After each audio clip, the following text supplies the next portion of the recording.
Okay, we're about to start the webinar. Everything you're about to say will now be recorded. Thank you.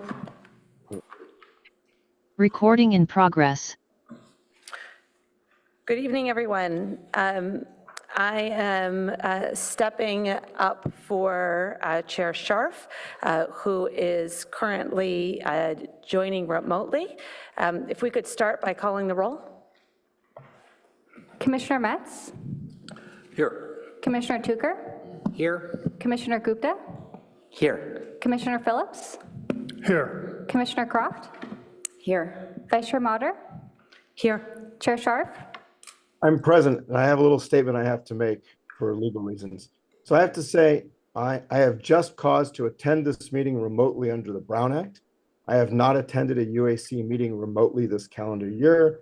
I must attend this meeting remotely because I am traveling on official business for the San Francisco Bay Conservation Commission.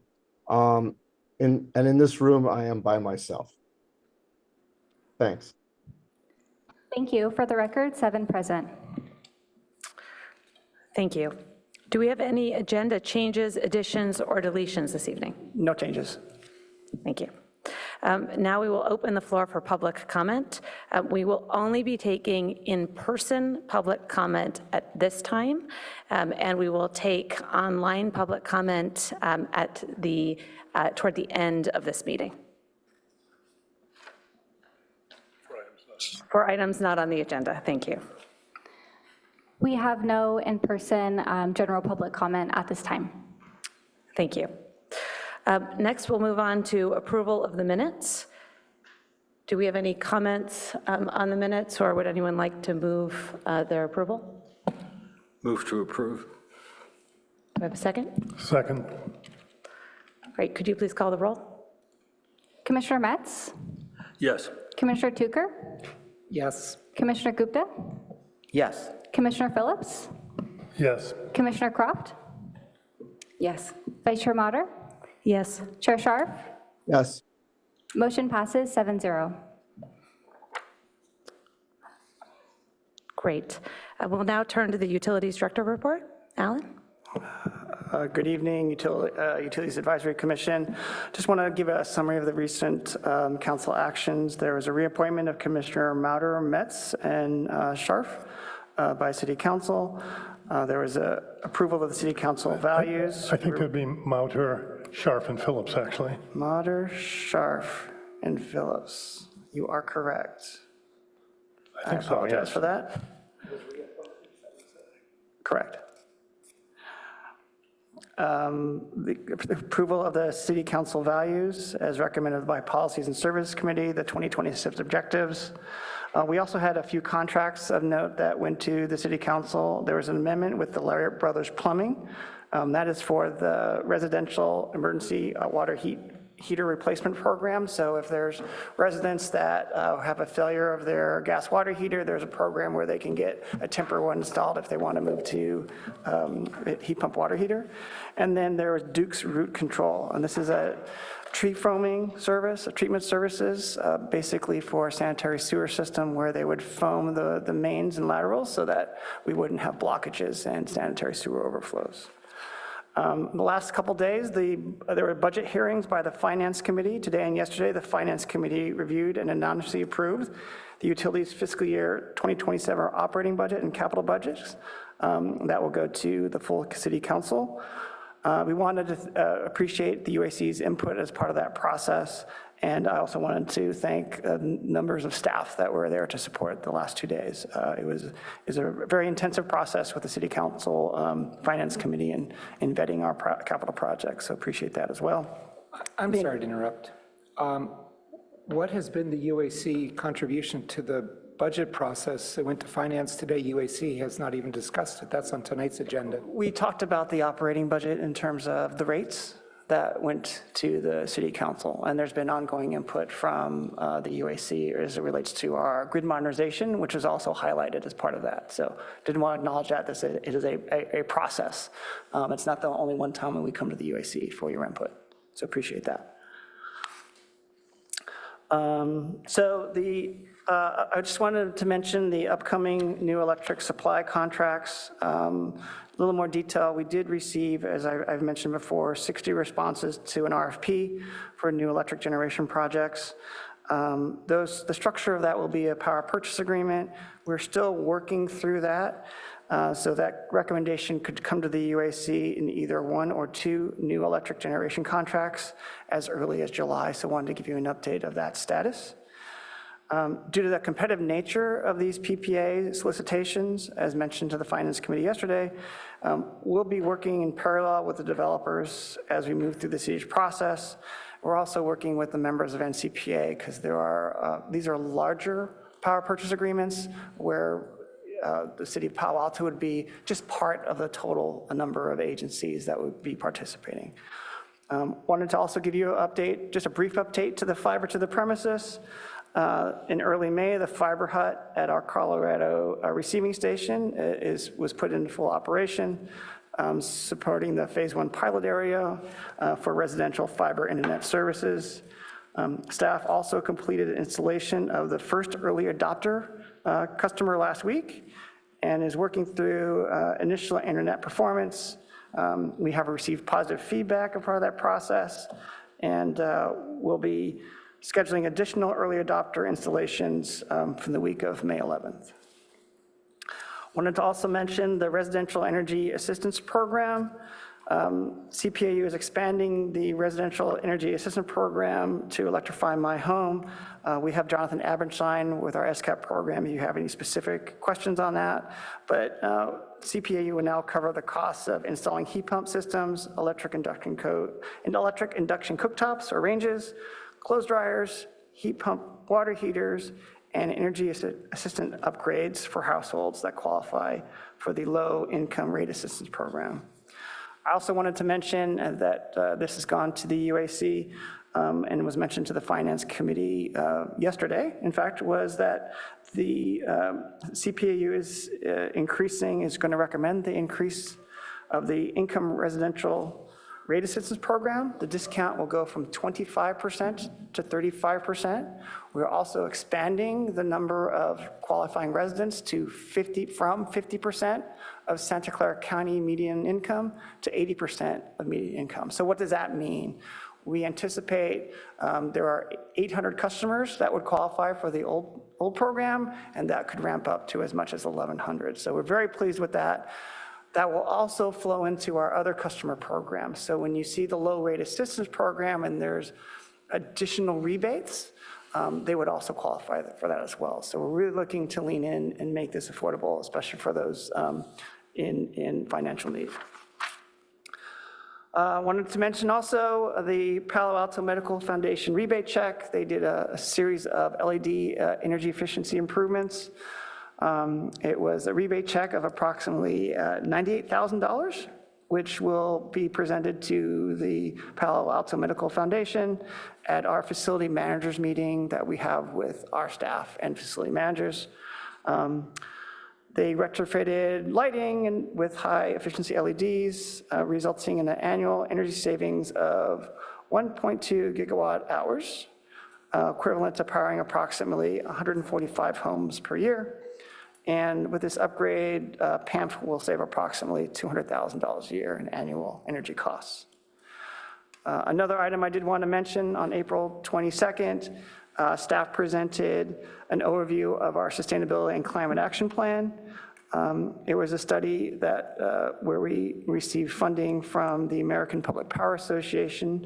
It was a DEED webinar, so our staff presented to all agencies in terms of the progress we're making on meeting our SCAP goals. So it was well received. It's also been recorded, so for APA other members, they can review it at a future time. And we received $75,000 to perform that webinar. So it's a slight rebate, or excuse me, a slight amount of funding, but it also pays for that as well. So that completes my update. Thank you. We'll now turn to new business. And the first item of business is approval of the chair and vice chair to serve a one-year term beginning May 6th, 2026. This is my first time running the process of approving a chair and vice chair. And so I was kindly provided a script, and I'm going to read from that. So we'll proceed as follows, acknowledging that this is adjusted slightly from past practice. First, I will collect nominations from the commissioners for the position of chair. Commissioners may nominate themselves or another commissioner, and no second is required. After collecting the nominations, I will invite people to speak in the following order. Commissioners who have made a nomination may speak to the nomination. Commissioners who are nominated may speak. Any other commissioner may comment, and members of the public will be heard. Then we will conduct a roll call vote by stating the name of the commissioner that you would like to elect. So if there are multiple commissioners that are running for chair, you can, at that time, state the person that you wish to elect. Finally, the new chair will then conduct the election of the vice chair in the same way. So that chair becomes chair immediately upon election. Is that understood? So let me, maybe not, Please. test. Right now, we're going to be taking nominations only for the chair, is that correct? Correct. Thank you. The new chair will then receive this script and hopefully read from it. Okay. Does the public get to comment at any point? Yes, they are eligible to speak fourth. So first, the commissioner who made the nomination, then the commissioner that was nominated, third, any other commissioner, and fourth, the public. Understood? Excellent. No, I don't think so. I'm sorry. I'm just trying to follow the rules. Vice Chair Clerk, on nominations, it sounds like you want no commentary, just the nomination name. Correct. So the floor is now open for nominations for chair. Commissioners may nominate themselves or any other commissioner, and no second is required. Chair Scharf. I'll nominate Megan Mauder. Thank you for the nomination. Are there any other nominations for chair? Yeah, I would like to nominate Commissioner Gupta. Okay. And at this point, we will then move on to speaking. Those commissioners who have moved the nomination have an opportunity to speak to that nomination. Chair Scharf, would you like to speak to the nomination of Vice Chair Motter for chair? Yes, I would definitely like to speak to it. I want to say I think that Vice Chair Mauder has done an excellent job as vice chair, and she's been great as my vice chair, frankly. She has a really great grasp of utilities, especially the water stuff. It's quite amazing. But what's really important as chair is the ability to run a meeting. And I think she's demonstrated that amply the several times I've been unable to do it, like right now, for instance. So I would, hopefully we'll all vote for Megan. Would Commissioner Metz like to speak to his nomination of Commissioner Gupta as the chair? Sure, I'd be happy to. And certainly I recognize the importance of being able to run our meetings effectively. No question that's important. But I would like to emphasize the need for process improvement to change how UAC operates so that it can better advise City Council. Specifically, I think we need to move past what I view as somewhat a rubber stamp role. I do think we've made significant progress in the last 2 or 3 years in going in that direction, but I think we still have quite a ways to go.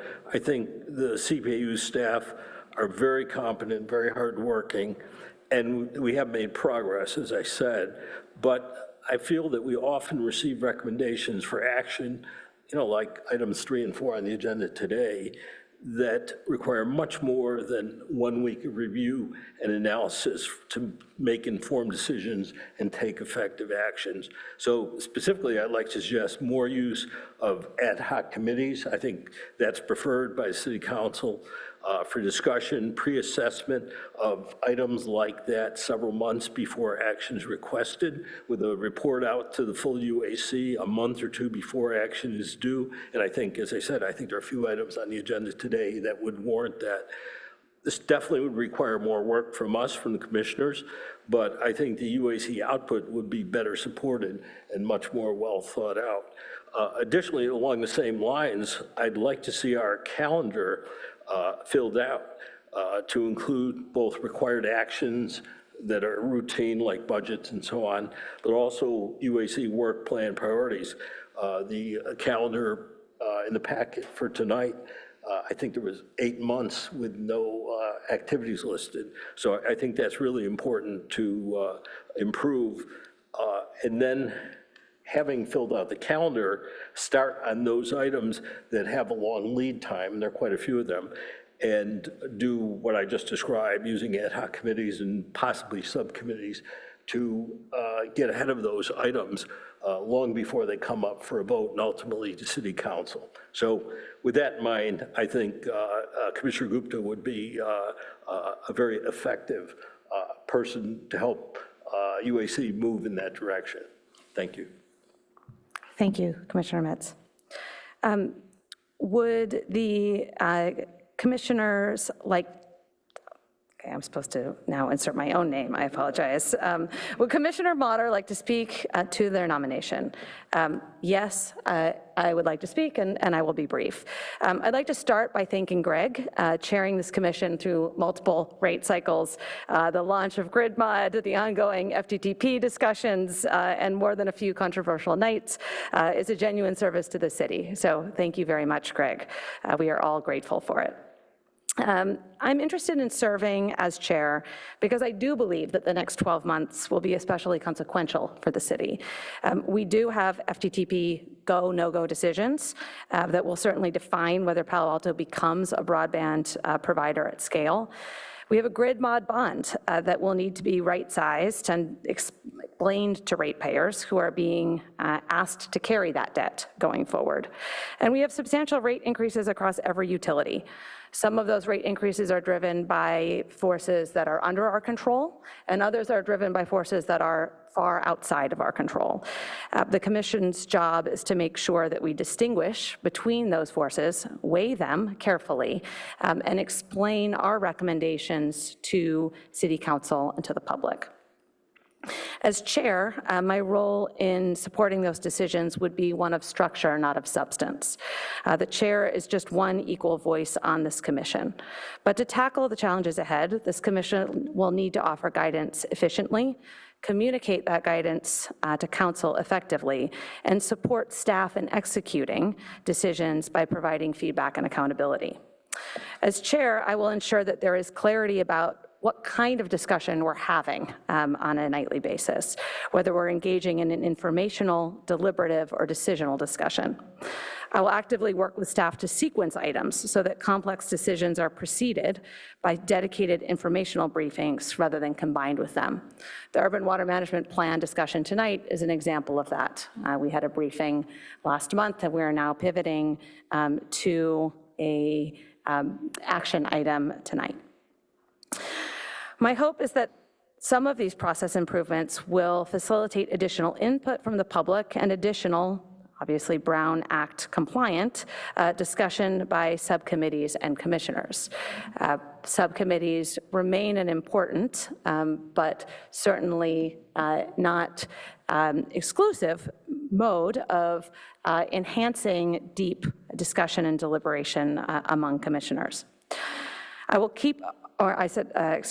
open each action item with a clear statement of exactly what the commission is being asked to decide that evening and what is out of scope. When I hear a commissioner raise a concern that is legitimate but belongs in a formal UAC recommendation letter to council rather than in our motion, or should be addressed through some other mechanism, I will name that distinction and offer a path to address it. And at the close of each meeting, I do want to see a brief standing recap of what our recommendations actually were, so that we leave with shared clarity rather than assumptions. None of this is dramatic, but I think it will be critical to our effectiveness as we advise council on addressing the challenges we expect in the year ahead. I would be honored to serve as your chair. Thank you. Would Commissioner Gupta like to speak to their nomination? Yes, I would. Thank you. First, I'd like to thank Commissioner Metz for the nomination. Thank you. Thank you for your voice and support. I think each of you has seen how I approach the issues that come before us. I dive in, I spend the time, I work hard to understand the substance. This work doesn't stop just here at UAC meetings. I go out into the community, I talk with residents and listen to their concerns. I follow through on all of these issues that we speak about here to the Finance Committee and to City Council and engage with council members regularly on these issues. I try to develop a fuller picture holistically of everything that's going on in the city and how what we're doing here at UAC relates to that. And I think that really gets to the heart of what Commissioner Metz is talking about. We need a better process here at UAC, and that's something I'd like to drive forward as chair. And that means doing things like getting important agenda items to us earlier, so we have more time to review them, have multiple meetings to review them. For example, asking questions about our budget, asking questions about our rates over more than one meeting, so that we can really grok and understand these really important issues. I agree with Vice Chair Mauder. We have a lot of important issues coming down the pike. We have grid mod, we have electrification and decarbonization goals. We want to decommission our gas system. Our climate goals are coming up, and we have really tremendous rate hikes that are planned and forecasted. And I'll give you an example of this. We voted to approve rates over our March and April meetings. The day after our April meeting, a report comes out that includes a reserve study. And at the end of that reserve study, it indicates that the impact, if we follow the recommendations of that study, could mean a 9 to 30% rate increase on our residents. That's something that I wonder, why wasn't that incorporated in our earlier discussions in March and April? And that's something that I would work to improve. When I talk to residents, many of these folks aren't wealthy. Sure, they have really expensive homes, but they bought them a long time ago when they were a couple $100,000. They tell me they're on a fixed budget. So every dollar coming out of their monthly budget is a real impact to them. And we're talking about hundreds of dollars a month coming out of our residents' budgets every month in just 5 years. So I will really try to open the hood, understand these issues, weigh the evidence, and make sure that we all have the ability to really understand these issues and provide really substantive and good and great advice to City Council, which I don't think the current process is set up to serve. So if that's the kind of leadership you'd like to see in chair, I would be grateful for your support. Thank you.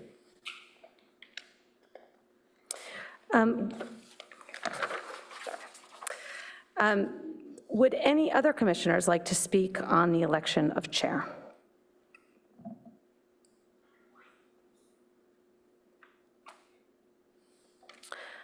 Okay, now is the time for, I would, I didn't want to jump to it, but so it won't surprise any of you to hear I have some pretty strong feelings how I'd like, or views on how I wish UAC were to work better. And a lot of them have been referred to earlier by Phil and Utsaf, management of the calendar with timeliness. You've heard me say all these things. The A in advisory, in my view, has simply not been clear at all the time I've been here. All you have to do is watch a finance committee meeting like the one I did that Bob kindly and very well represented the views of the discussion to see the city council people are asking more in-depth questions, better informed questions, having deeper conversations, frankly, in my opinion, than I see us having. And they're not doing it because they're armed with great insights from our advisory. That loop has been broken. You've heard me say that many times, so I'll try not to repeat myself. But I'll give a couple of examples. Utsaf, and I am speaking because I will vote for Utsaf. I should stop and say there's not a single person on this commission that I don't think could do a good job as chair. And I think, it's very important that we keep the respect and collegiality that I think we have on the commission. So I say that, before, proceeding, but just as a couple of examples from today. This is the urban water plan. Megan, you referenced it. It's about 100 pages. And yeah, we talked about it just weeks ago at the last meeting. The quality of our staff reports and presentations is something I've spoken about as needing improvement. I can't see in this document where any of the discussion that took place last month really plays in. Yes, there is a page, almost like minutes, that says one commissioner said this and another commissioner was worried about that. But if I am the client, if I'm the council, I wouldn't really know what to take from all this. And as a commissioner now getting ready to talk about it again, I'm thinking, okay, 100 pages, what's new? And it's not clear. Might be in the executive summary, but it's not. That's the kind of thing I'm talking about. A few minutes ago, I asked about this week's, I think it's a 2-day city council set of meetings on budget. Everything that is in our document here is, I believe, word for word in the slides and presentations the council has finance has already discussed. Yes, we looked at rate reviews, 4 of them. That is not a budget. That is not an operating budget. It's not a CapEx budget. It's not sufficient, in my view, to say UAC has advised, weighed in on, offered an opinion on our budgets. And so I guess, what I really want to emphasize is, why I think with the importance of change, I think Utsov is someone who can do it. And I say that because what I've observed in the way he's worked on specific cases, the gas COSA that council remanded back to us is, I think, largely due to his energy and efforts. The One Water $500,000 project that got shelved, in large part due to analysis and work that he did. The water letter that's in our packet today about the urban water management plan, to me, is a great example of the kind of energy, I think you said dive in and do the work, that it's as good a communication, a written communication, as I've seen in the city, let alone in the UAC. So, a good communication, a very collaborative style, an ability to voice a lot of the things that I talk about, but with a lot more diplomacy, and so that's why I'll support Utsov's nomination, and yet I'll say it again, I'm well aware of the tradition that, in Palo Alto generally, that, we step up, we take our turns, it's musical chairs, but to me, while that is important, and collegiality on this dais is very important, it's not as important. If we're going to bother to take our time and do this thing called UAC, that we be more effective than we are right now, so I'll vote for that kind of change. Are there any other comments by commissioners? Please. So when I think of the role of the chair, and I also just, understand the role of the chair from the instructions we get from the city, the chair needs to run an orderly meeting, needs to work with staff ahead of time, work with us to understand what we want to be on the calendar, and then also just what needs to be on the calendar. So there's a recognition, I think, of the annual cadence of what the city does that I think the chair needs to, A, understand and B, respect and follow. And if we want to have orderliness, timeliness, I agree we want to see things as early as we possibly can. But I think the chair needs to kind of understand what all of us want to see, to be more effective, organize it, speak with staff and execute it so it comes to the meeting, that it comes to the meeting with good materials, and that there's follow-up. I do think there needs to be better follow-up with City Council. So just having seen what we've been doing recently with reporting out to City Council, especially when we have split votes on things, and then they just have so much on their plate, right? We are getting into a lot of these topics much more in depth, and I think everyone on this commission cares so much. You see it because we debate endlessly, and we get into a lot of details. I think it's incredible. So I do think we all have so much to give.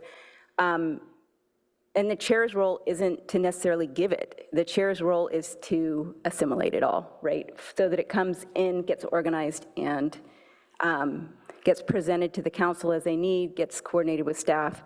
So I actually feel like Megan has done an excellent job of leading us in this process. And I have seen your organizational skills in kind of marshaling us through it. I'm going to support you. Like Chris said, I think anyone here can do it, but I've just seen you also step up in the vice chair role. So I know you're already, doing a lot of the actions of chair already. So thanks. I will also be supporting Vice Chair Mauter for many of the same reasons. I've seen her run the meetings. And, with all due respect to Commissioner Gupta, I think you said it well. It's not bringing who brings the greatest understanding. I mean, I think we all dive deep. We all work hard.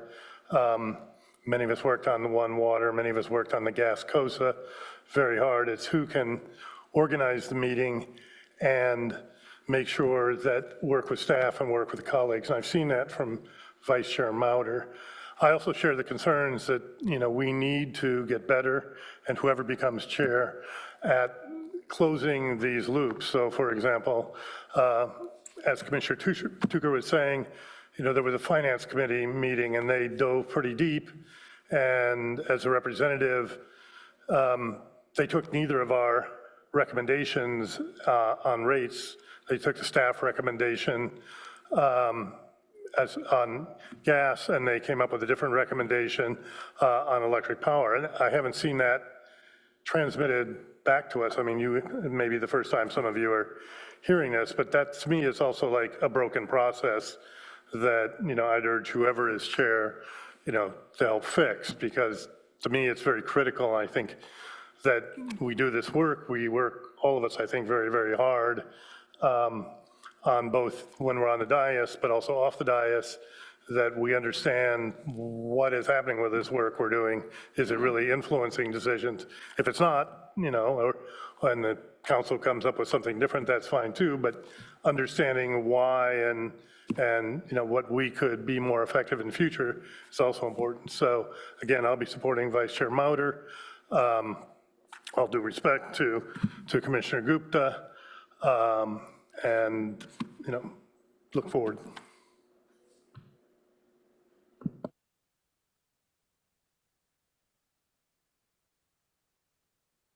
Seeing no further comments by commissioners, we will now open the floor to any member of the public who would like to speak on the election of the chair. Do we have any public speakers? If any member of the public would like to speak on item 2, please raise your hand or press *9 now. We do have 2 in-person public comment. Our first speaker is Peter D., followed by Hamilton H.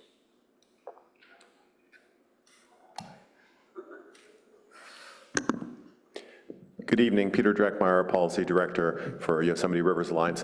I want to thank you all for serving. We have such a talented commission, and we can't go wrong with chair or vice chair. You tackle a lot of big issues that people in Palo Alto tend to take for granted until there's a rate hike. And also, some issues that we don't really think about that much. At a recent Finance Committee meeting, there was a comment that your recommendation to incorporate the service charge for using credit cards into the bill, put that on the customer if they want to do that, would save $200,000 a year. And one of the council members pointed out that you earned your salaries with that one recommendation alone. So I've been coming pretty regularly to these meetings for about a year and a half, in part because they're interesting and I like seeing all of you. And I've seen a lot of progress. My sense is prior to that, there was more rubber stamping, and I think you've asserted yourselves, you really are engaging. We have new staff leadership, so the future's bright. And Chair Scharf mentioned the importance of running a meeting.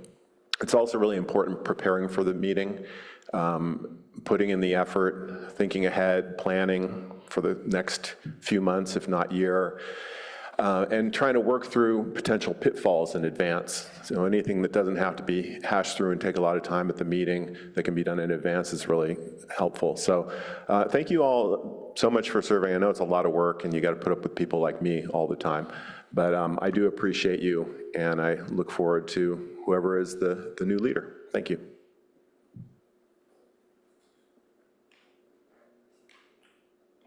Our next speaker is Hamilton H. Thank you. First of all, I'm glad that Ms. Mauder was nominated to chair, and certainly she's capable of doing the role. Normally, vice chair runs for chair after one term. 2 terms for a Palo Alto City Commission is unusual, and 3 terms would have been problematic. I'm endorsing Utsoff because he thinks critically, he does his homework, and he ensures the commission does do the deep dives. Since Ms. Mauder has the votes, I'm going to also make a couple of statements which she could take as input.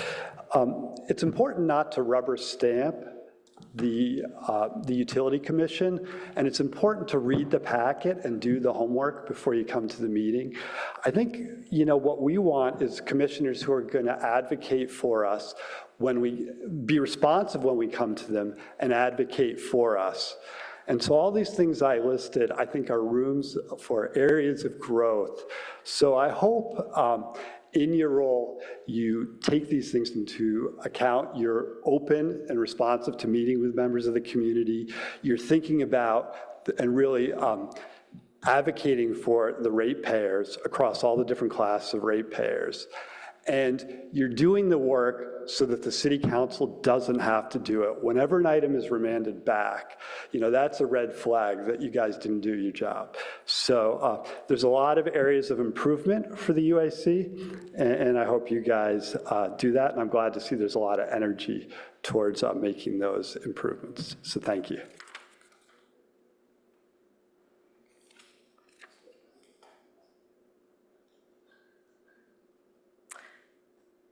Okay, our public comments have concluded.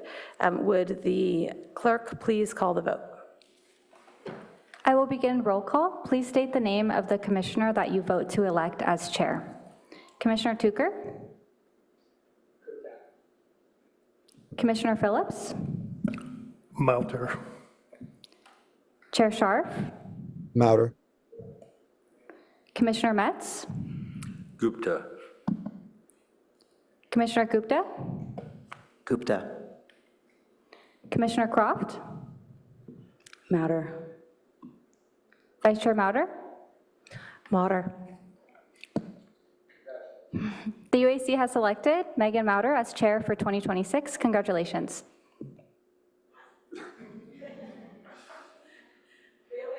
I used it incorrectly, so I'm going to put it back right here and let it sit up there. Thank you again, former Chair Scharf, for your leadership. We are grateful. And thank you for your support as my vice chair. It was, you were wonderful. And congratulations. Thank you. It is now time to elect the vice chair. The floor is now open for nominations for vice chair. Commissioners may nominate themselves or another commissioner, and no second is required. I would like to move to nominate Commissioner Phillips for vice chair.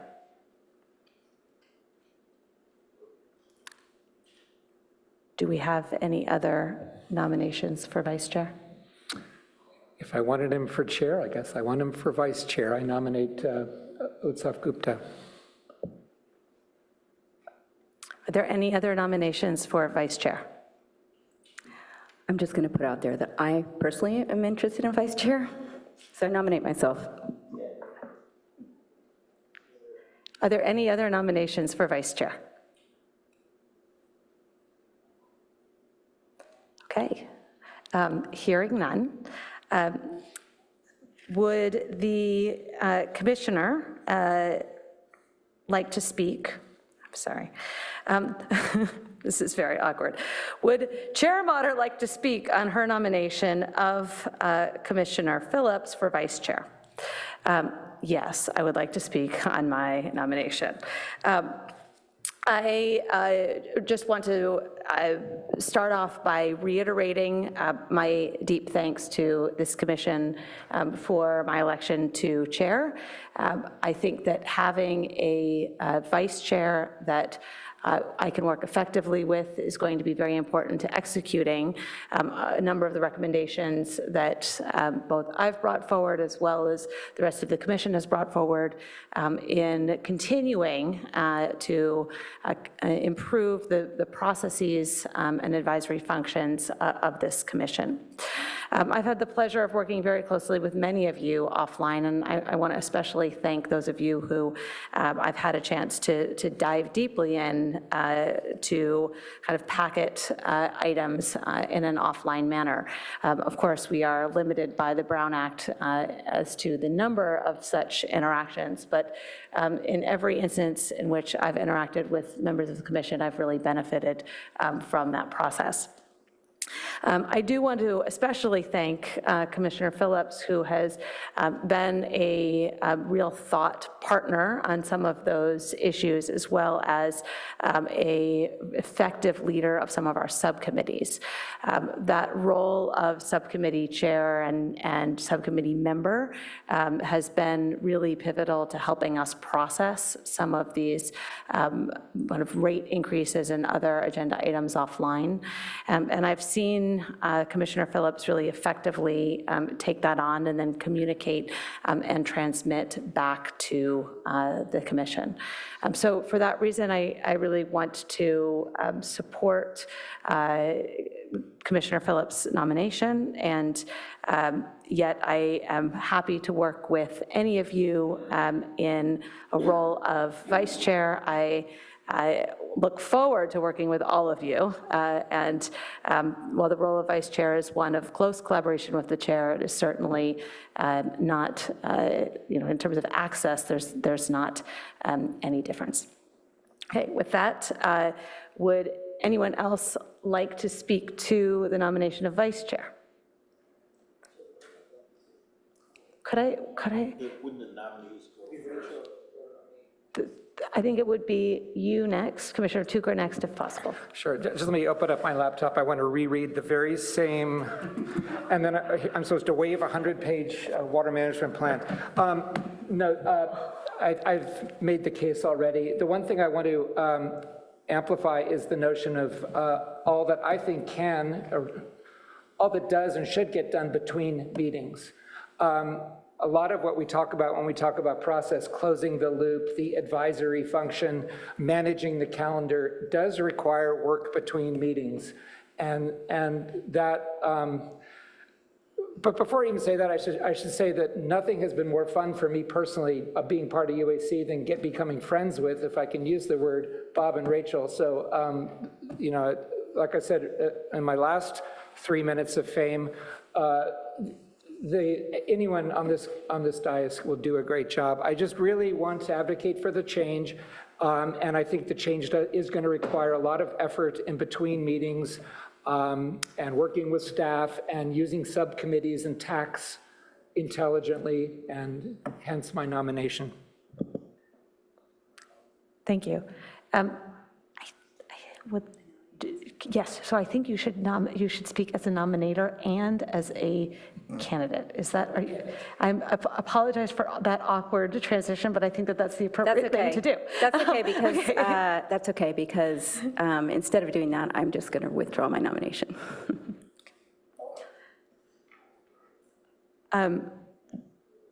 Commissioner Scharf. Yeah, there's a number of things I wanted to Oh, say. I'm sorry, you did not nominate somebody, so I apologize. No, I did not. I'm You're going right. to cut you off. Cut me off. Having heard from the two nominators, could we please, I need to follow the script, I apologize. Would Commissioner Gupta and, well, I'm going to start with Commissioner Gupta. Would Commissioner Gupta like to speak to their nomination? Sure. First off, thank you, Commissioner Tucker, for the nomination. We're very grateful for it. I won't repeat all the points I made before. The headline is, I do think we need process change at the UAC. Doesn't mean I'll have a bent to it. What that means is that I'll understand the issues holistically and present them to us in a way where we all have time to ask questions, understand it, and come to our own conclusions about it, which I don't think we have enough time currently to do with the current process. And that does require really digging deep, working with staff, multiple times a month. And I think I've evidenced that through my work on the subcommittees.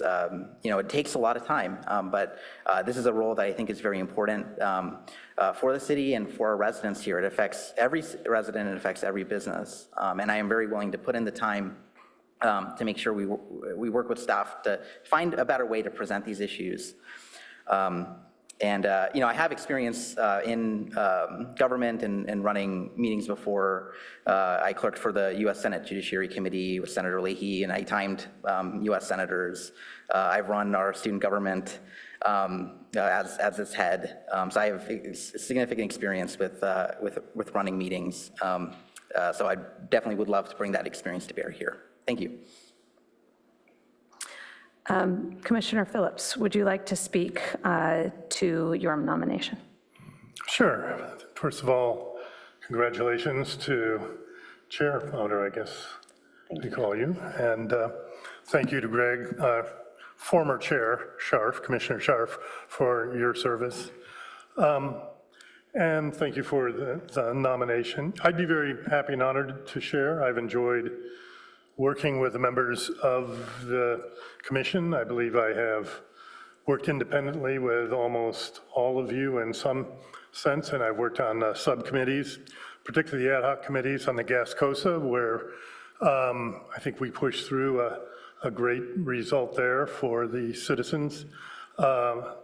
And I've worked as liaison to the finance subcommittees, presenting the commission's position to the finance subcommittee. I've actually chaired this committee once, so I think, and like you, have served on many boards as chairs in my life. I do have experience doing that. You know what some of my issues are that I'm interested in. I push very hard for them, data centers, to get it onto our calendars, to have those discussions. I think is critically important. I think I was one of the motives behind that.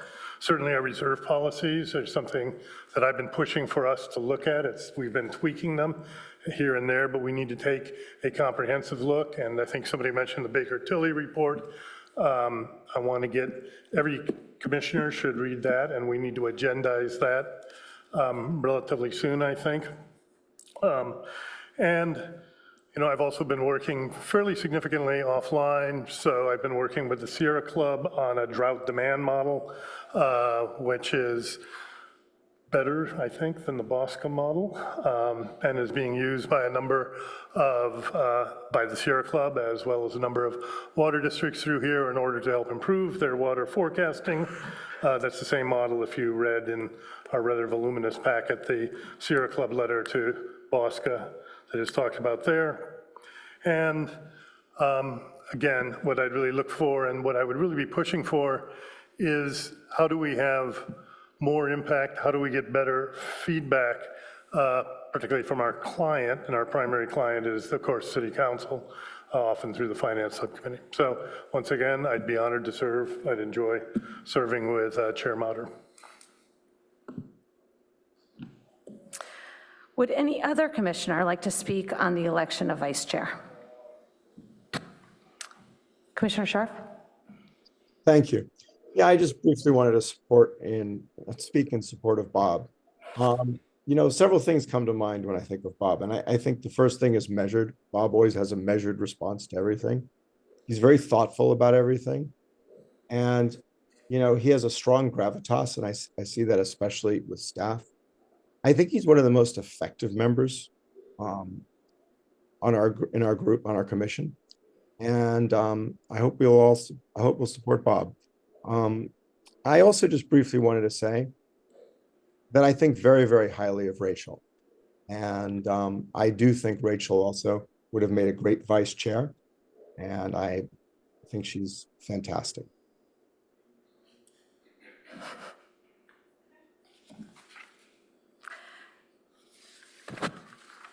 I believe that we are missing a line in the script. Chair, I would like to. Oh, I'm sorry. I'd like to make just a brief comment. Please. Which is, well, I guess mainly this, it's very awkward because I think as Commissioner Tucker has said, I think everyone here could be very competent. And specifically, I've worked with Commissioner Phillips on grid mod, on data centers, as he mentioned, and he's just super good, both at content and how we do things in those areas. But for me, the number one issue for someone setting our agendas is this meta issue of process improvement to change how we operate. And I think Commissioner Gupta has demonstrated willingness and interest and skill in doing that. So I would support his nomination for that reason. Thank you. Are there any other commissioners that would like to speak on the election of vice chair? Okay. Well, Commissioner Croft did not speak, but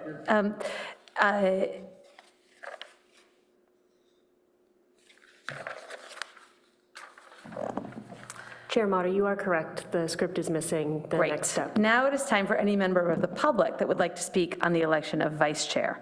Do we have any public speakers? We've already taken public comment for item 2, but if you'd like to open up public comment again, specifically for vice chair, we're able to do that. But currently, we have no request to speak. Okay. In that case, would the clerk please call the vote? I will begin roll call. Please state the name of the commissioner that you vote to elect as vice chair. Commissioner Metz? Gupta. Commissioner Tucker? We have 2 excellent choices, almost, we could have had 3. I vote for Gupta. Commissioner Gupta? Gupta. Commissioner Phillips? Phillips. Commissioner Croft? Phillips. Chair Motter? Phillips. Commissioner Scharf? Phillips. The UAC has selected Commissioner Phillips as vice chair for 2026. Congratulations. Congratulations.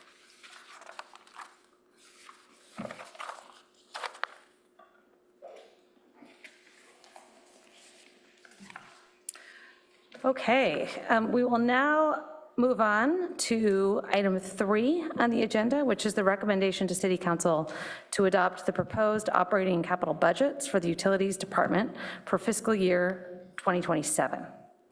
I would also like to note that a supplemental report was added and is available to us in the packet in front of us, I believe. Okay, with that, we will turn it over to staff. Thank you so much. We're going to have Strategic Business Officer David Wan give the presentation on the budget.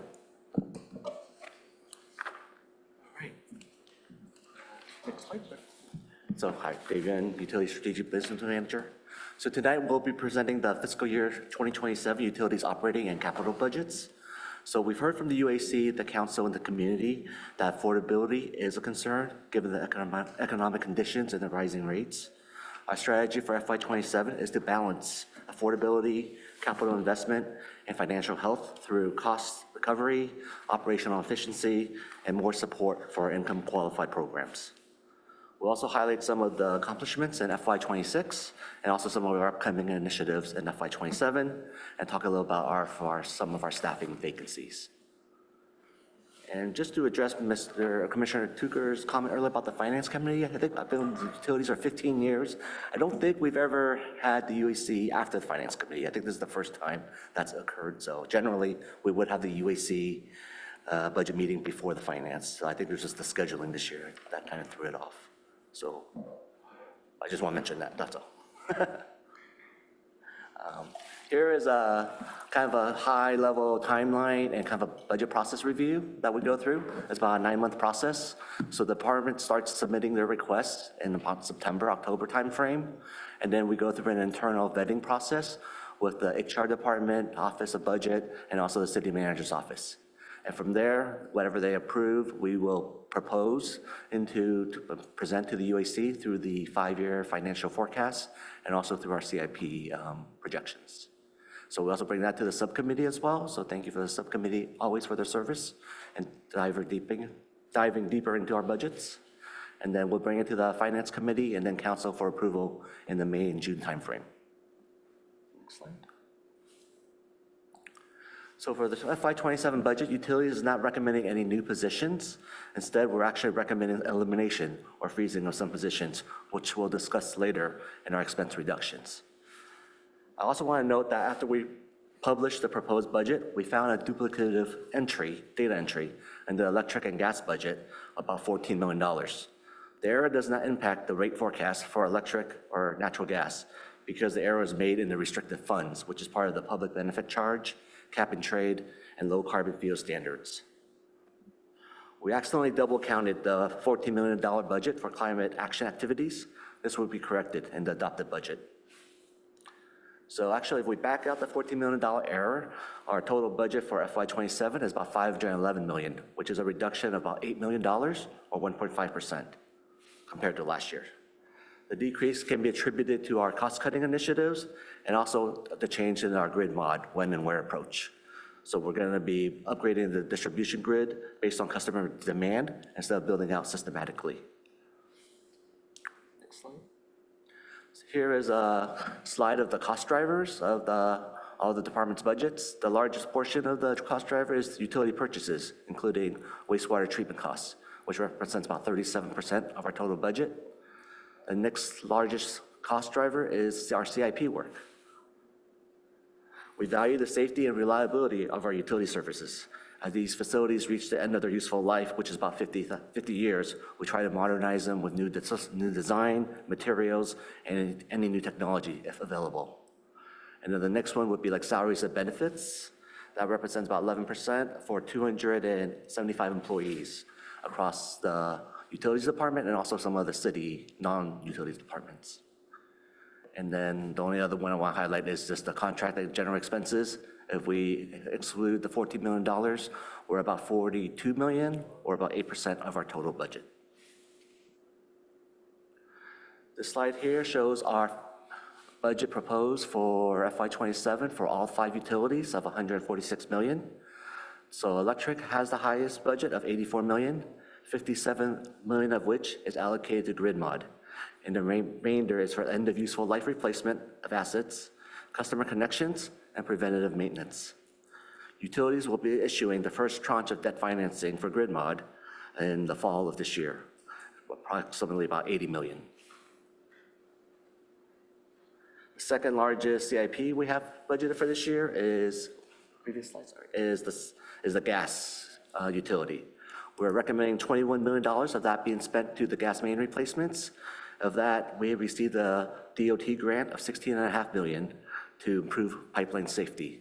We will be applying for another grant this year for another $10 million for future gas main replacements as well. And then the third one I just want to comment on is the fiber. We are allocating about $16 million to the fiber. Half of it will be for the fiber rebuild of the backbone, which is about 35 years old, and we wanted to increase the size of the backbone from like 144 strands currently to 432. So we're basically tripling the size of the backbone for capacity and future expansion. And then the other $7 million will be spent on the fiber to the premise project.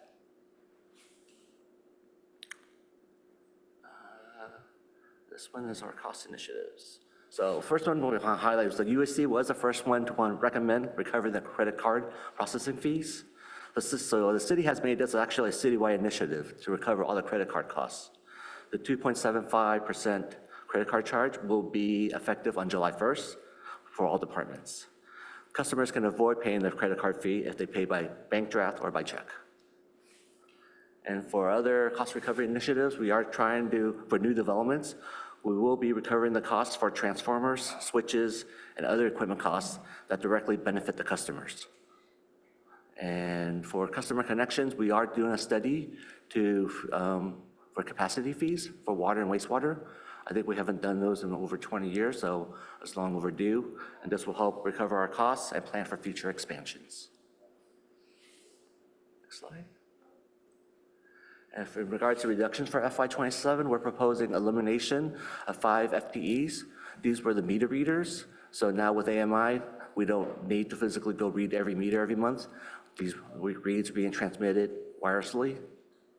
And then we're also proposing freezing the 3 fiber management positions until we get further guidance from the UAC and council. And we're also, in the meantime, staff is fulfilling some of these services for the pilot phase. Council in 2017 created a 115 trust to manage and proactively fund pension liability. We will be drawing down a portion of the trust to help fund some of the OPEB or the other post-employment benefits in FY27 to help with the balancing of the budget and also reduce costs in our rates. We have also outsourced and are promoting paperless billing, which is another large fee and helps with the green environment. And with all the cuts also in the rest of the city, I also want to call out that some of the administrative costs from the other departments are decreasing for utilities as well. So that will also help us bring down our rates slightly. And as another citywide initiative is reducing our reliance on contractors. We're trying to build some more in-house staff to do some of the work we're doing right now. So instead of hiring a crew of 4 people, we're trying to build some of these staffs with less crew members that can perform the work more cost effectively and hopefully better even. So this will help with the grid mod project and some of this fiber work as well is the goal. Next slide. And these accomplishments, I want to highlight some of these for FY26. The top one is the undergrounding of 9 miles of electrical overhead as part of the wildfire mitigation plan. There are 2 miles remaining, which we're expecting to complete by the end of this calendar year. We've also received approval, as you know, from the CAISO for the second transmission corridor. So we will continue working with CAISO and PGE to move that forward. So we do have approval from them to move forward with this. And the good news is that they will be paid through the transmission costs and not through utility rates. We've completed the pilot for both the grid mod and fiber to the premises. So we hope to come back to the UAC in the fall to report progress and findings. And the last one, and then the gas and cost of service study, which you guys were all very instrumental in helping us update and passing moving it forward.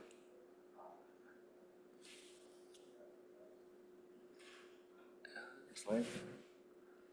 And then some of our operational efficiencies, we're trying to use more technology to make things better and easier. Like for instance, AMI, we do now get real-time power outages. We can respond faster to outages. We can pinpoint where they are better as well. We also get transformer loading analysis. So we can right-size the transformers in certain neighborhoods as there's more load being performed. And we also get water leak detections, which is a very popular benefit right now of the AMI meters. Customers are saving money from addressing their leaks sooner instead of waiting for their next month's bill. And then in regards to facility utilization, we are trying to relocate our engineering staff from Elbow Court, which has been there probably for 3 decades, back to the City Hall.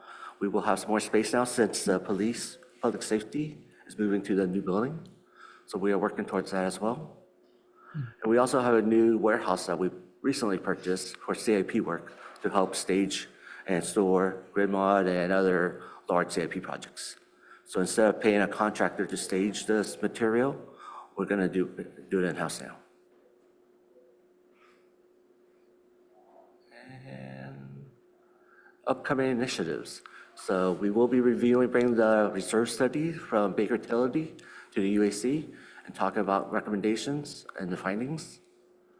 We also talked earlier about bringing back the metrics and our findings from grid mod and fiber to the premises pilots.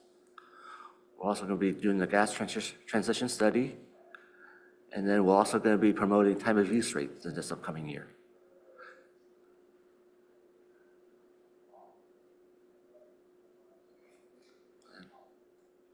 Finally, I'm going to talk about vacancies. I think we have made some progress. I think last year we were about 40 vacancies, or 15% compared to this year at this time of the year. So we have then filled more electric engineering positions, also some more admin and customer support. And we do have we are partnering with our HR department and our HR liaisons to get more of these recruitments posted and filled faster. So that's been making good progress. And that's also been transitioned to the other departments as well to help out with their recruitments. And with that, I will open it up to questions. We'll start with public comment. Are there any comments from the public? If any member of the public would like to speak on item 3, please raise your hand or press *9 now. We have no request to speak. Okay. Are there any questions or comments by the commissioners? Chair Matter, could I ask a question before we even get to this, and it's more process? The material that was just read to us, thank you, is twice in the packet, and I learned from Mr. Hitchens tonight that we're supposed to read the packet. That was news. I'm kidding. And he's gone. So my question is, would it be better use of time rather than to, and this pertains to all of our presentations, not this one, to maybe take a different approach to presenting slides, reading them when we have a chance to have seen the PowerPoints in advance, and this is all in the budget document also. I'd suggest that we consider going forward a whole new approach to how PowerPoints get presented.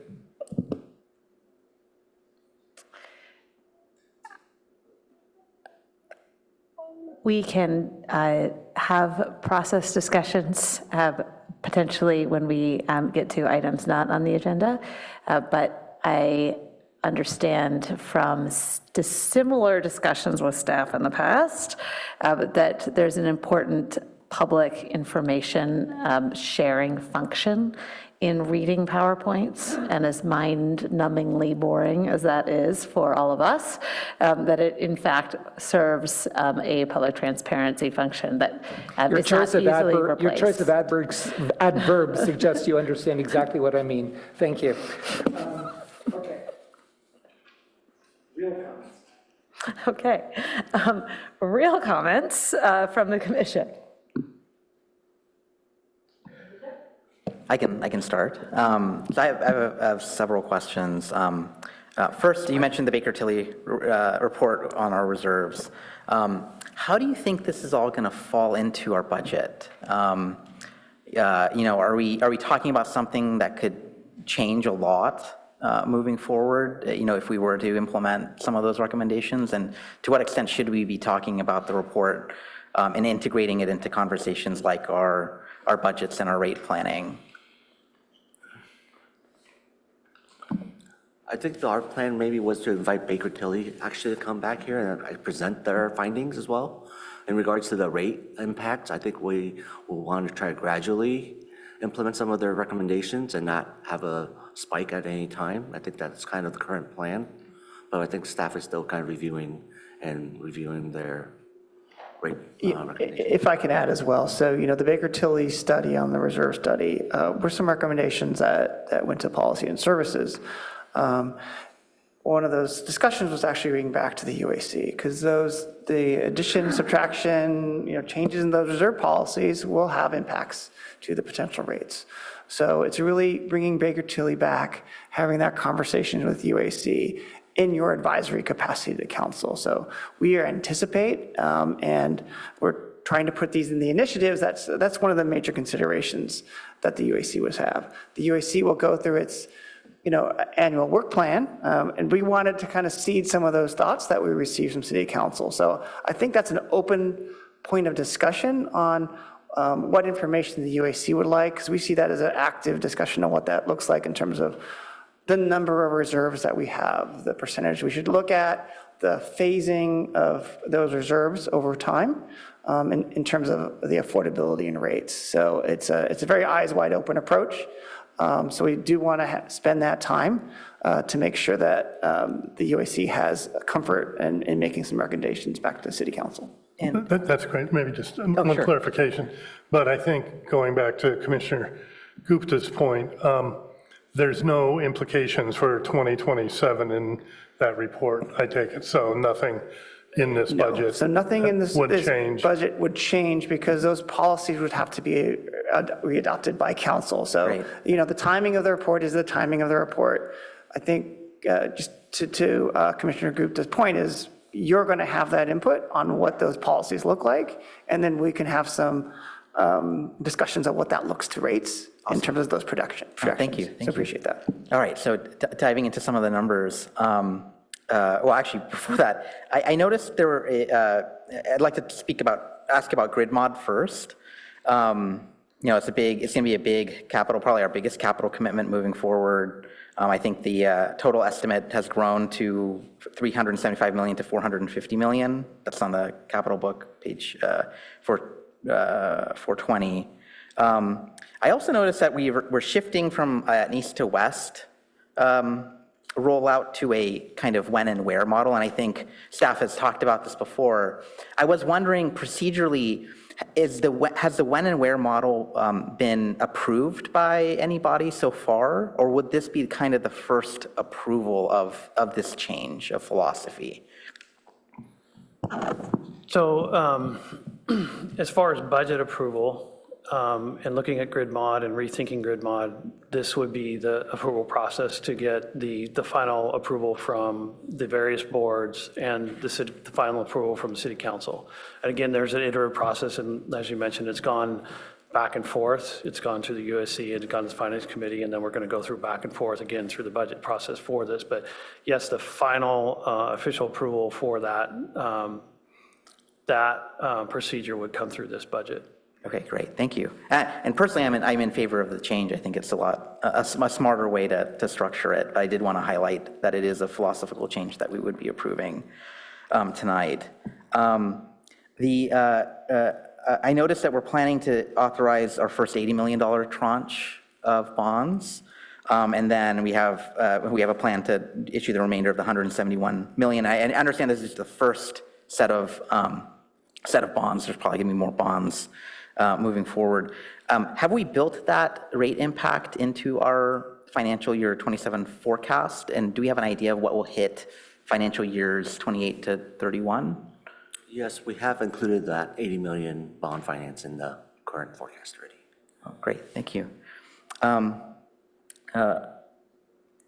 I had a specific question about our East Meadow substation 4 to 12 kilowatt and Hopkins substation 4 to 12 kilovolt investments. And it looks like it's about $63 million concentrated into those two substation areas in 5 years. Is that about right? Yeah, that would include the substation upgrades and improvements as well as the distribution upgrades and improvements in those areas. Is this based on a load forecast, like kilowatts per home, EV penetration, heat pump adoption? Are those kind of some of the factors that are driving our sizing with these two substations? Or are there other kind of parameters that we're thinking through? So when we're sizing the substations, we're looking at one, trying to use a standard size of the transformers throughout the city to, one, build capacity for electrification, but also build some spare capacity for reliability. So if we had another substation go down for maintenance or an unplanned outage, the adjacent substations would be able to pick up that load. So we're going to have a little bit of extra capacity built into it for that. For the distribution work, again, yes, we're looking at electrification and expanding capacity so that when people are ready to upgrade to electrification, building and transportation electrification, that the capacity is there and ready for them. Kind of to that point, I am wondering is there any room to defer some of that investment if electrification isn't proceeding at the speed we're expecting, and I'm very pro-electrification, but, we had an earlier discussion on stranded assets, and that, and I love your thoughts on that, yeah. Yeah, so that's a good thought, and certainly we would want to, from a cost and rate impact, defer those capital improvements as much as possible. The challenge with the Hopkins area and the East Meadow area is that they are both served from these 4 kV substations built in the 50s and 60s. If we have a failure in those substations, we're looking at a prolonged outage, multiple days of outage, and that's what the reliability issue that we're trying to resolve. So what's really driving these projects is the risk of long-term outages and trying to mitigate that risk. And so that requires the rebuilding of the 4 kV systems quicker than we would have if we were just doing a when and where approach. Kind of related to that, I see in the, we've talked about material lead times, they're extending 3 to 4 years. I think the staff report mentions that there could be a spike in expenditures in 2030. Are we ordering long lead time items now under the prior year's appropriations, or will this set off kind of the acquisitions, the purchases? Approval of this budget would allow us the dollars to purchase those long lead materials, and predominantly that is the substation transformers that are expected to be a 3 to 4 year lead time, but also a substantial cost. So this budget approval would be critical as far as meeting those timelines to rebuild those substations. Yeah, and I think that's very important, so thank you for including that. I noticed also in our op book, this is page 448, we're working to, and we've talked about it before, of course, we're working to complete a gas transition study, strategies for physical and financial transition of our gas utility. And this kind of goes to some of the questions I had earlier of whether it is a coherent strategy to be sizing our electric distribution for a full electrification scenario, while we still have a gas utility forecast, and we're simultaneously assuming continued operations and reinvestment.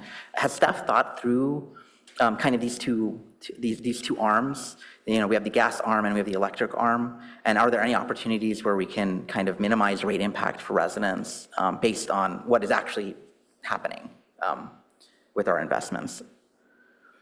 So we're certainly looking at what that peak demand would be for full electrification and planning the electric system for that. How that could manifest in, reduced capital work for the gas system is not been clearly identified, and that's some of the challenge, right? Again, with the gas system, the primary goal is public safety, right? So if we have pipe that we know is leak prone or is prone to cracking, we still need to move forward and replace that, even though we plan to decommission it in the near term, right? But certainly looking at electrification, really looking at current numbers, looking at homes that have fully electrified and trying to figure out what's that right number and right sizing the capacity so we're not necessarily overbuilding on electric. That's certainly staff is continuing to look at that. Awesome, thank you. If I could just add just one more comment on, and we're talking about the substations and going to 412 kV. Really, that's for reliability. And as we build out those systems, having the feeder ties, so when we take a neighboring substation out for upgrades, that could be a closed substation, right? So it's a lot easier for us to perform. We don't have the clearance requirements. It's easy for the contractor to do that work. And then standardizing our transformers helps us get, quantity and size. So we've been outreaching to our neighboring utilities to see what they are doing as well. And we see some synergies potentially there in terms of our future procurement. So I did want to mention that as well. Thank you. And then also, as we're talking about a little bit on the gas transition study, as I mentioned at the Finance Committee meeting, there are some pilots that the investor-owned utilities are looking at in terms of, in lieu of doing some of these pipeline replacements, is looking at electrification. So ourselves, the city of Palo Alto, the city of Long Beach, and the city of Vernon will all provide gas services. So we're actually in close coordination with them as the investor-owned utilities move forward. That's great. We're looking at opportunities. It's a 5-year pilot study, so it's something that we've invested our time in working with our neighboring staff within the utility space, but also in part of our SCAP group. So those activities are moving forward as well. So we're working that on a parallel process. That's awesome. Yeah, that aligns with what I've heard, that there are pilots on concepts like zonal decommissioning. I do wonder if we can look at decommissioning that system, end-of-lifing it, rather than investing more in it. I was wondering, given that we are planning these additional investments, are we currently are we trying to estimate what our total stranded asset value might look like if the gas utility is decommissioned by certain years? Like, for example, if it's decommissioned by 2040, 2045, 2050? So right now we're looking at the gas transition study. We have updated our system modeling for the gas utility, and we're taking a harder look on what that means in terms of if we see that reductions. Now, as you may recall, we have been in conversation on what the gas utility means, and there is not a city policy in terms of decommissioning.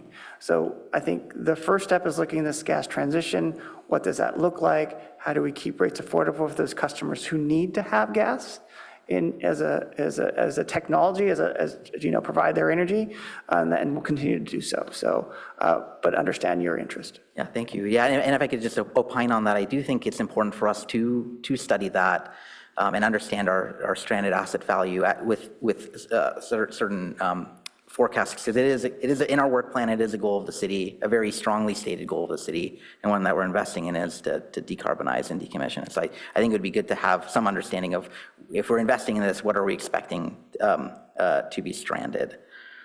I'll leave it to electric and gas, and maybe we can subdivide the meeting that way if that works well. Yeah. Other questions or comments? Commissioner? I have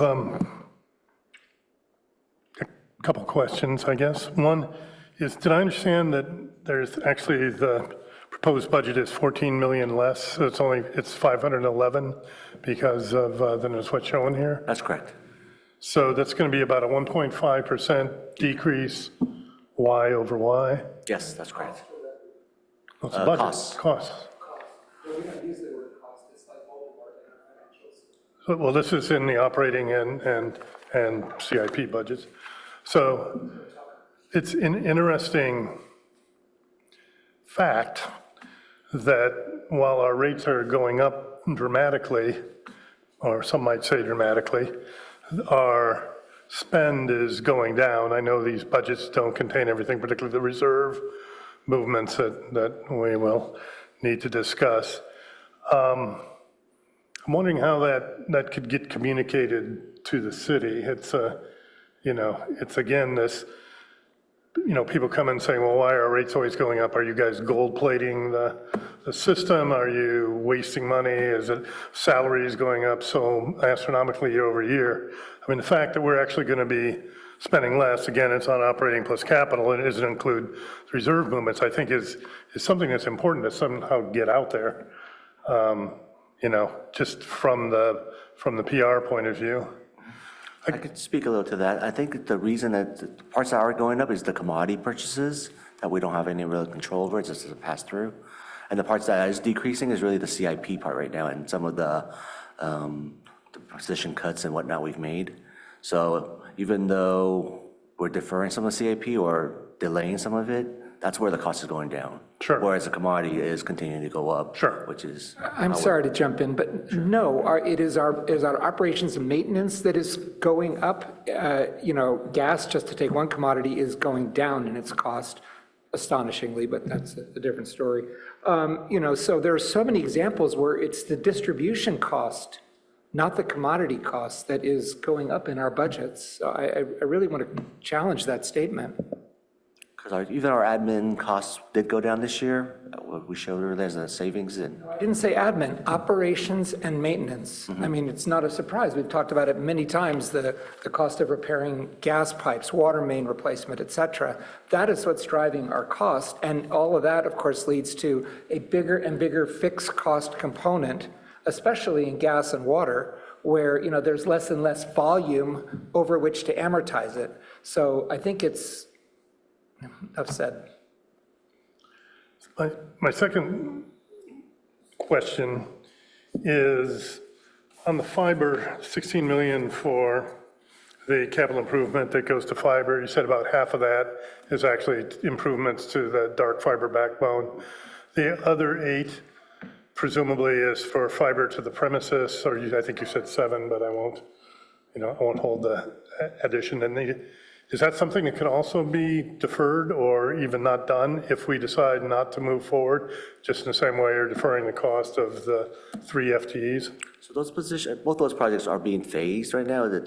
So we have to issue RFPs and put design together before we can spend the money. So that's where we're at right now. It's kind of the phasing. That's what the money's being set aside for. But before we even go off with the construction, we'll probably come back to you, at least for the fiber to the premise part. We'll share some of our findings prior to building out the larger expansion that we had talked earlier. But when there's opportunities, like with multifamily, new greenfield MDUs, we are trying to build towards there as we go right now when there's opportunities. So if we, at the same time, decided not to go ahead, making the same decision would lead to the non-hire of the FTEs, how much would we save in capital cost? So for the fiber to the premise, or which? Yeah, for fiber to the premise. Is it the full 7 million or? Right now, we're programmed 7 million, but we will be spending some as we start. We also, part of the fiber to the premise, there is a backbone required too. So the fiber backbone actually serves both the city needs, dark fiber licensing, and also fiber to the premises. But I thought that was the 8 million you mentioned? Yes. Before. So that I understand, that needs to be done. Right. It's the other 8 million, if we don't move ahead with fiber to the premises, is that a savings?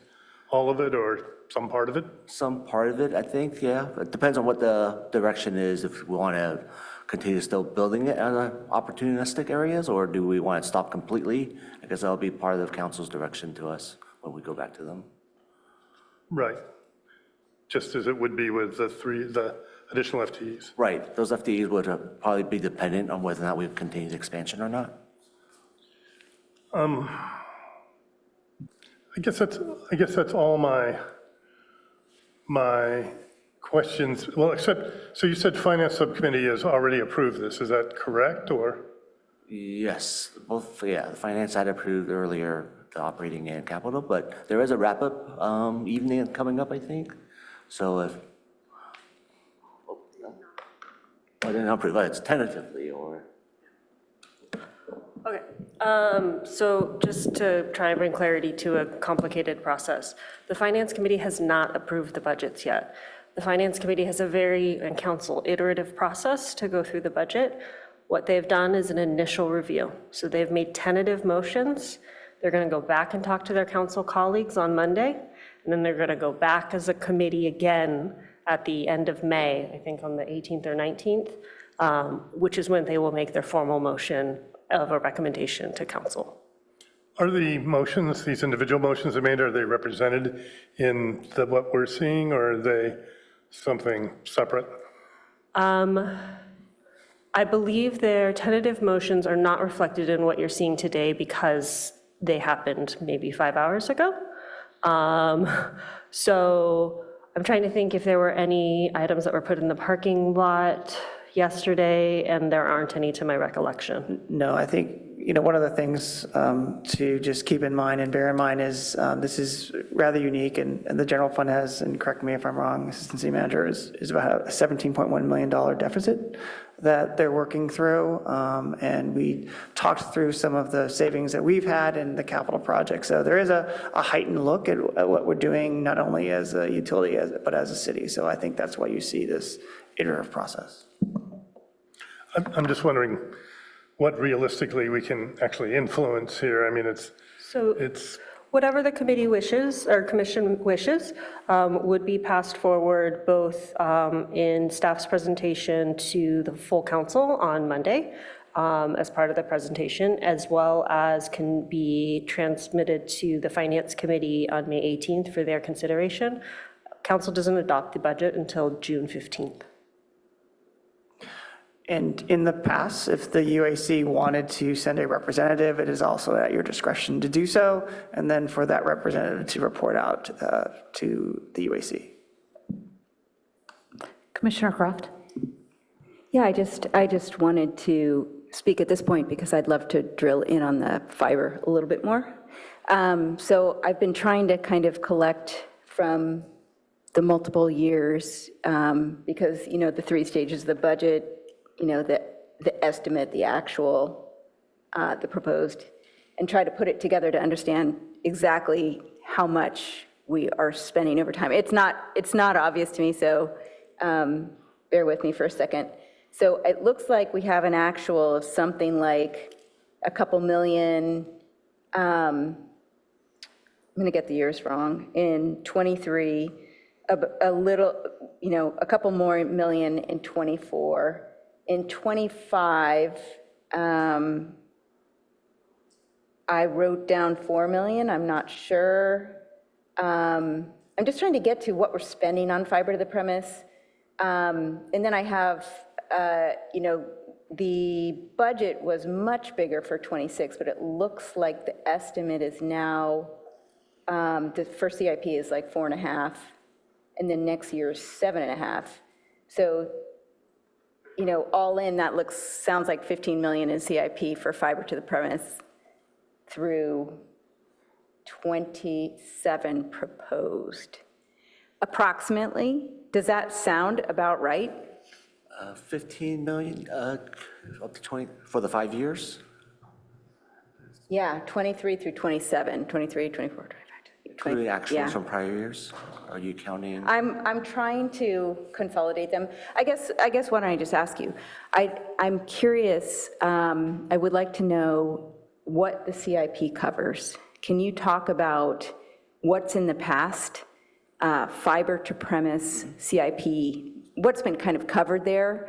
And you're already taking customers live now. So what is that 7 million, 7.5 million of spend going to go to in the pilot? If we've already got the basics laid, can you just kind of talk about what that money gets spent on? So the 7 million for the FY27 budget would be if we were to expand that out further. It wouldn't be for the pilot. The pilot's already built out. We spent about 5.5 million building both the fiber HUD, the data center, and also the actual fiber distribution in the pilot area. So that all in there is 5.5 million. And of the 5.5, I think 2.5 was one-time costs, whereas the other 3 million is for scalability, like the HUD, the data centers. We could use that for future needs. Got it. So when you add customers at this point, there's no more CIP budget going to that. It's now service, connection fees, and that kind of thing? If we're connecting customers to the pilot area, yes, there's no more construction costs. Oh, great. We're just Okay. operating. Okay, that's great. So, yeah, that's a lot, that's more in line with, there's some gigantic numbers in here for fiber in terms of CIP numbers, and so I'm just trying to figure, but it looks like we're spending less than we actually Our budgeting.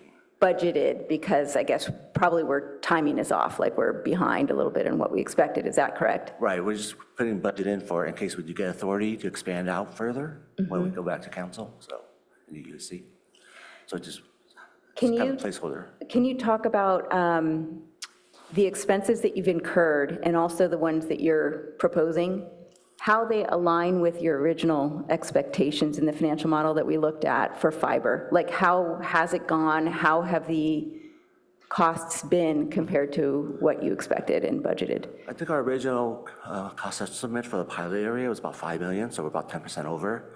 I don't think we got as much synergy or savings from working with the grid mod project. So there were delays, and also we're paying a little higher wages because we're working on the power side versus the communication side. So on that part, I think, so we're like 10% over there. Okay, and at the last time we discussed, I'm just going to comment on the part of the summary section of the budget. There was a comment that grid mod is aligning with fiber for the build out to save money. And then the last time we talked about fiber, it was mentioned that that was not going to happen, that we weren't going to have them combined. And so That's correct. The original plan was to try to see if there was any synergies in combining the two projects together. Just because we're in the same neighborhood, we can share the same pole, do the same kind of make-ready work to get the poles ready, and then also use the same crews to mobilize. But what we found out is we need different skill sets, and so therefore you have to pay different costs. Also because timing-wise, because to try to do one after the other, it kind of delayed one project, kind of delayed the fiber to the premise project. We had to wait for all the grid mod work to get completed first before we could start the fiber. So I think based on those two, we decided to break apart. And also because they're changing the methodology of grid mod to the when and where approach. It's not going to be built out systematically, whereas fiber, you do kind of have to build it out in certain areas, but in more of a linear fashion, I guess. Right, so I guess I have a couple comments. Just in the introductory section, probably the utilities group, the utility section, I didn't see the same issues where there was kind of mismatch or things that have changed. So I'll just mention the three areas. Page 21 of the operating budget said that the grid mod was lining with fiber, right? Which is no longer happening. True, that's right. So I'm just going to say the places where I think we could be misleading people by having outdated information. The second place that I was kind of surprised to see it mentioned specifically was undergrounding on page 21, that we're spending money on undergrounding. And I realize there are projects that involve underground sections or undergrounding for the fire project, for example. But we do have public commenters that come in wishing for undergrounding when I know we're not undertaking a lot of undergrounding. So I don't think I would put that in there as something the city is spending a lot of money doing, unless you comment on that it's for fire, for example. Yeah, I think that was for the wildfire. Yeah, so just, I might add that. I think my other comments on the intro were, I won't go with those, they're too detailed. Commissioner Croft, if I could add that in the grid mod project to improve distribution capacity, we're also looking at feeder ties. And as we look at those feeder ties, we also are looking at planned areas for undergrounding. So we don't necessarily want to increase the size of overhead conductors in an area where we have plans for undergrounding. So we included plans or dollars and the intent to move forward with 2 undergrounding utility districts through this 5-year CIP. So when we do speak to undergrounding, we do have the intent of actually moving forward with some of the undergrounding utility districts that remain in that citywide plan, right? Are we going to hear about those at some point, I assume during grid mod or some, I mean, we did just get an update on grid mod, but I don't remember hearing about As those this projects particular- move forward, we'll have to initially start some preliminary design, look at easement requirements, and then look at formalizing the formation of those districts. And that will come back to the UAC, as well as running through all of the various boards and advisory ad hoc committees, and finally to the council for approval. Okay, thanks. I don't know if anyone has other fiber questions, but I did also have one question on wastewater. It looks like the Headworks estimate, we might have heard this already, but it looks like it doubled from 50 to 100 million just based on a few years of delay. Is that correct? So I don't believe we have anyone in here from Public Works, but this item did also come up as a discussion today with the Finance Committee. So additional 50 million was added. That's primarily looking at costs associated with Headworks projects in other areas. They are not confident so far in terms of what that dollar amount is, but they did want to provide what they felt was a reasonable update to that, because there's several partner agencies who are also doing their 5-year plans, so they wanted to make that adjustment and increases. My recollection is that they were looking at some headwork bids and projects at the City of Sunnyvale wastewater treatment plant in terms of what some of those bids and what those costs were. So that is my recollection. Do we think that's just being conservative and that there's some possibility that? I don't think they're trying to be conservative. I think they're trying to be realistic in terms of what we should be expecting in terms of those capital reinvestments. well, I should say, at risk of speaking for Public Works, which I do not wish to do, I recently took a tour of the wastewater treatment facility, and my understanding is that there were some pretty serious issues with headworks that required, there's significant degradation of the headworks infrastructure that they didn't realize. And so the replacement process is going to be significantly more expensive than originally budgeted.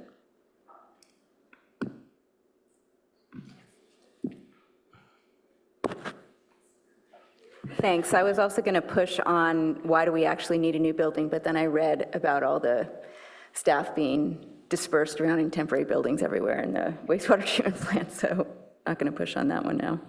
Okay. Commissioner Metz? Yes. I'd like to touch a little bit on electric utility and fiber. Maybe touch on fiber first. If I understood the OpEx book, it looks like we'd be losing about $18 million a year for several years. It was, roughly speaking, it was 23 million in costs per year versus 5 million in revenue for a few, at least for a few years. Is that accurate? Did I understand it right? Yes, that's right. That's the cost to build out the fiber network. Right. And we wouldn't have customers on right away. It would take a while to collect those revenues before we could repay back the construction costs.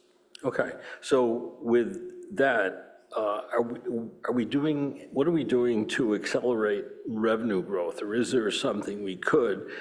I mean, one thing that suggests itself to me is something, you know, more akin to what we're doing in GridMod. You know, there's people around the city, not in the pilot area, who are interested in having fiber to the home.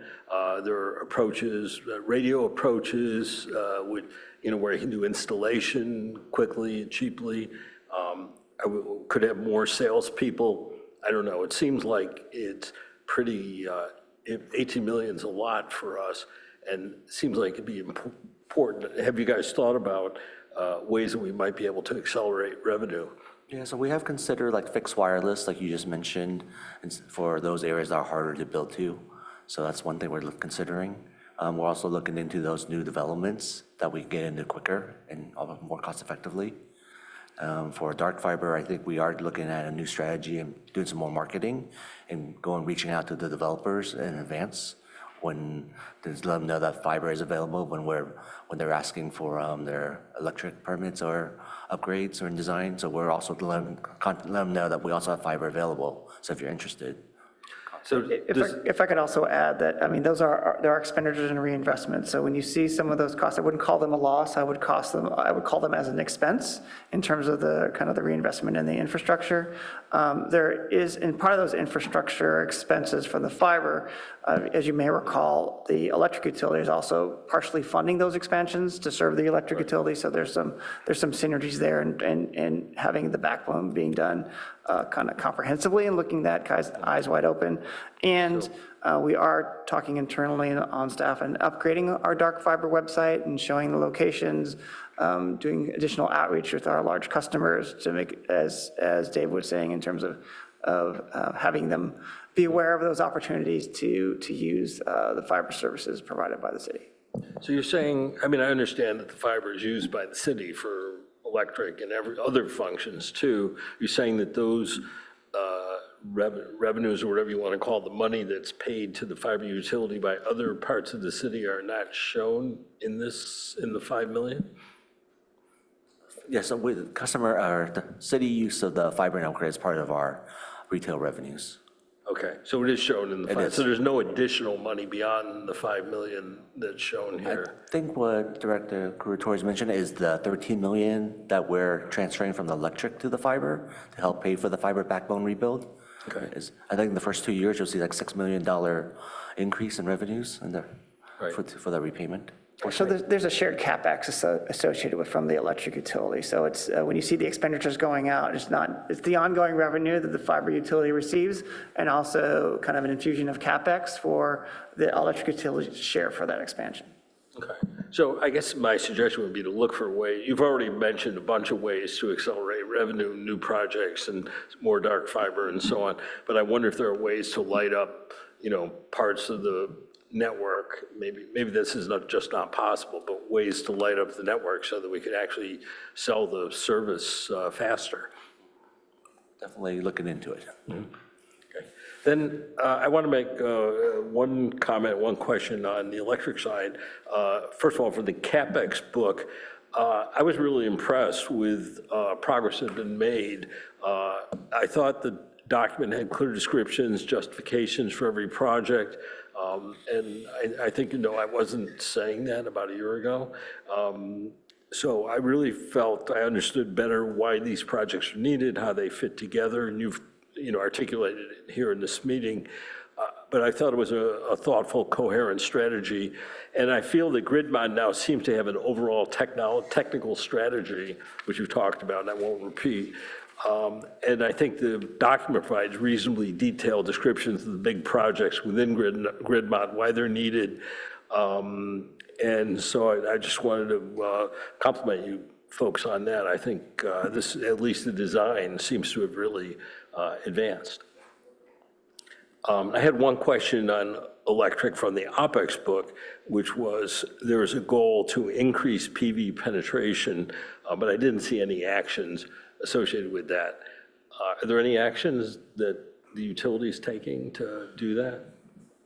So one of the things that staff is working on, it's again, normally they try to improve the processing of the PVs, but staff is also looking at our Rule 27, which governs the interconnection of rooftop solar, and looking at how we can streamline that and how we can capture new technologies that speed the connection and promotion of PV, rooftop PV, as well as battery storage. So that's something that will come forward probably late fall as an improvement. The intent there is to speed the process for smaller PV systems that are more of a routine size and interconnection, while leaving space for larger PV systems to have a more detailed study.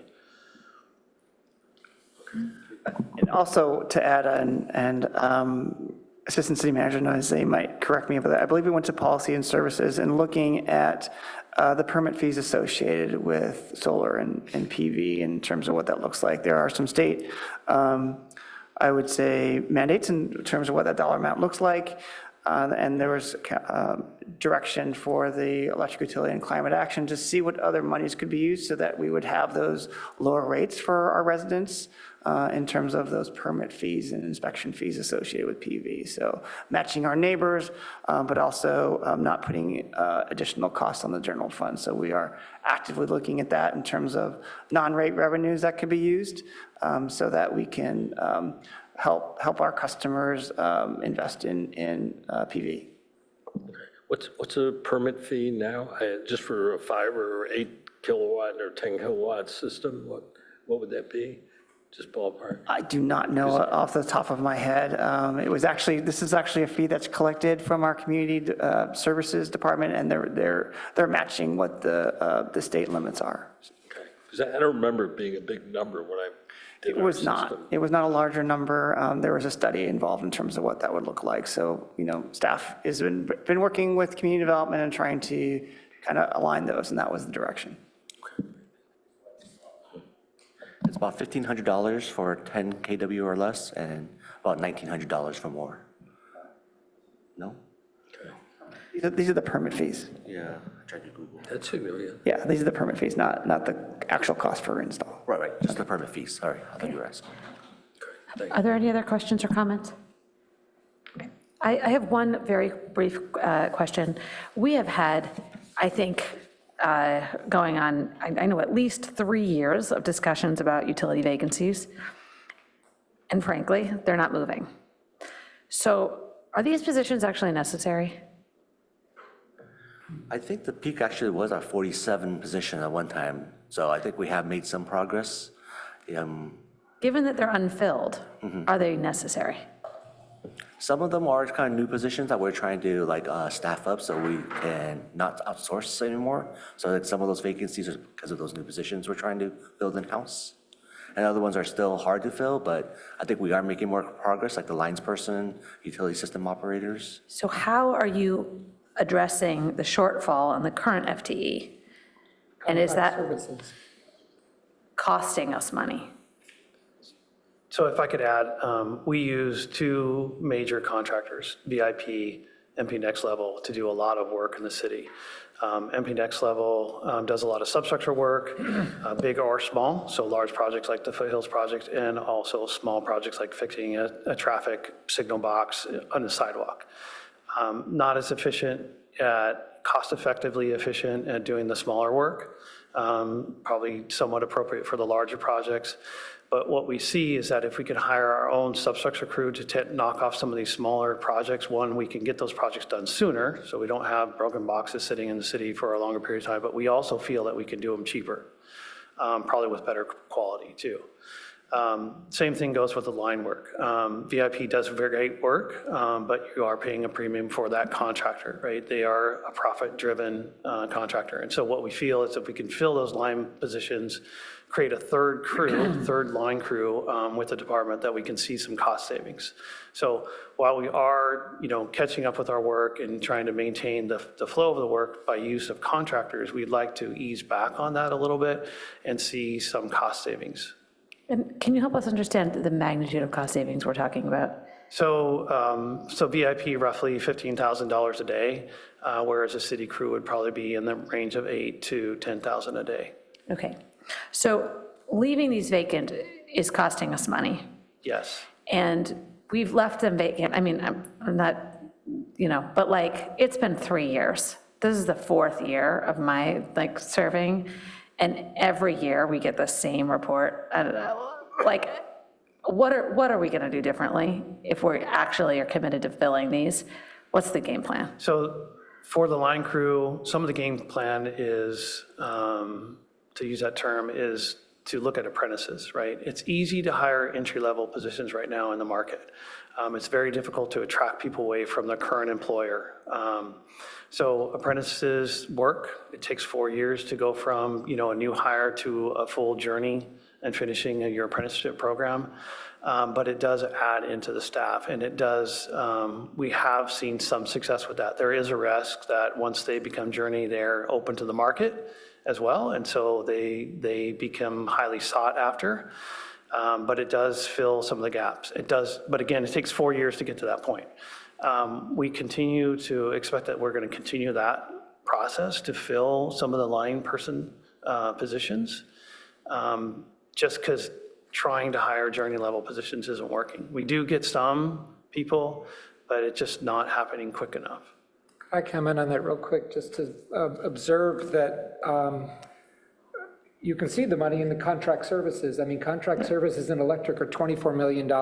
They used to be 5 or 6. In gas, it's also doubled to $4 million of contract services in gas. It's not for me to say whether that's wise or not. Maybe the contractors are better. I really don't have an opinion, but I just do see when contract services creep up like that, it is a bit of a flag. Well, and I don't mean to pick on the electric utility, right? Appears to be really concentrated in electric, but also in water, gas, and wastewater. So I do want to make sure that, Alan,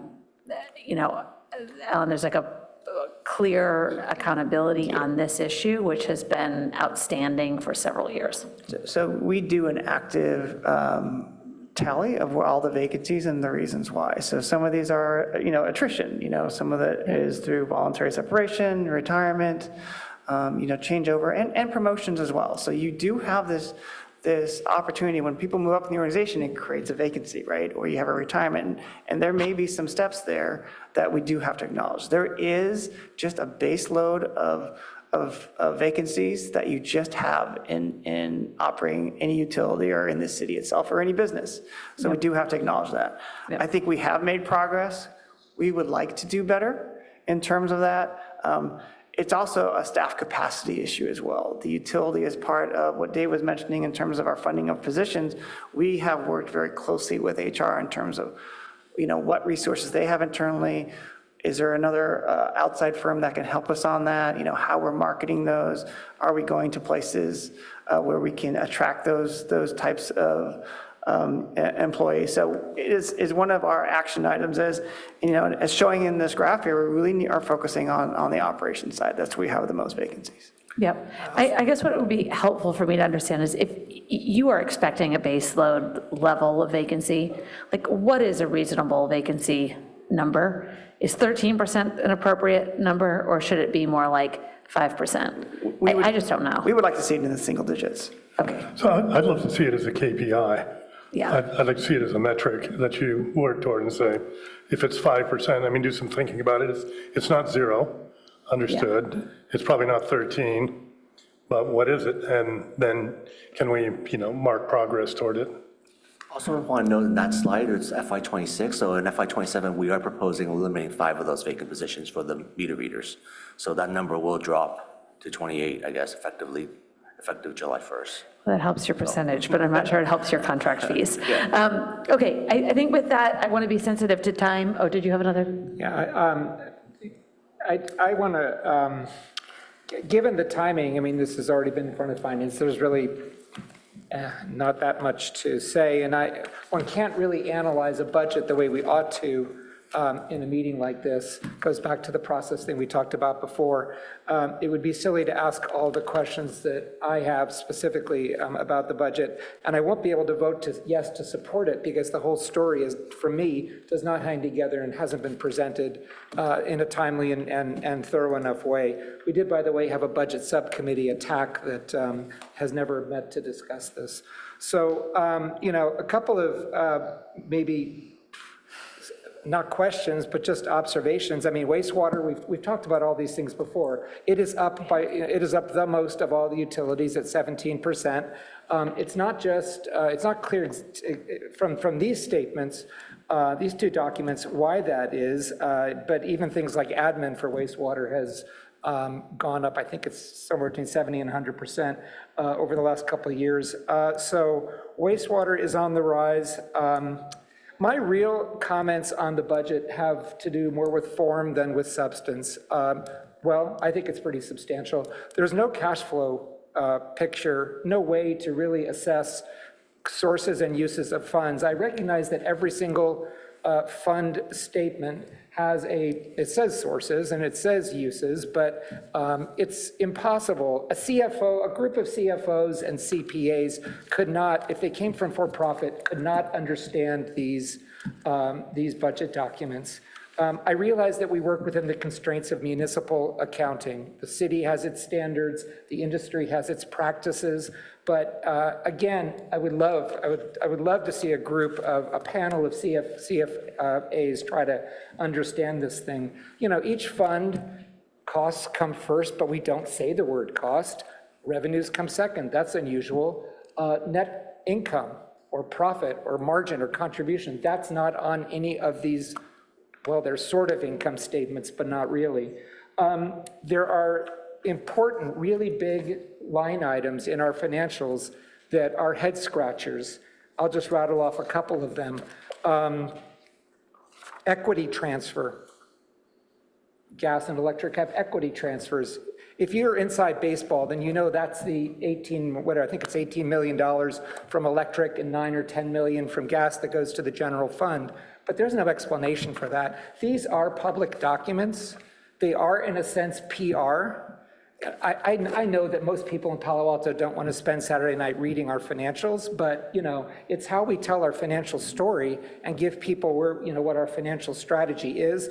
And these documents, in my view, are in desperate need of better explanation. Here's a line item under revenue: charges to other funds. Operating transfers in. My favorite is return on investment. Return on investment is one of our revenue sources. That would be fuddling to any financial person. Actually, what we're talking about, of course, is investment income or interest income or something, but it's not ROI.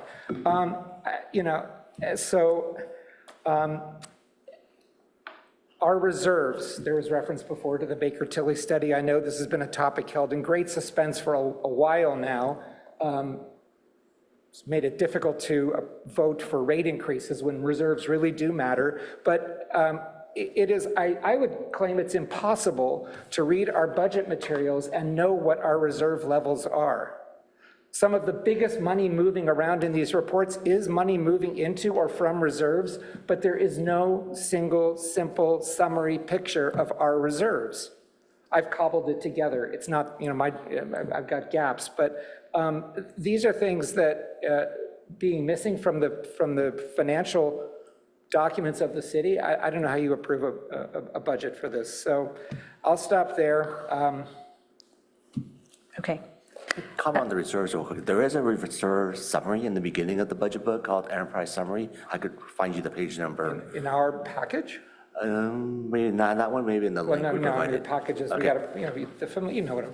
Yes, so next year we'll definitely include that Enterprise Fund Summary as part of it. Thanks for that. I did not find it, so I would take issue with that. I'd love to hear it. Okay.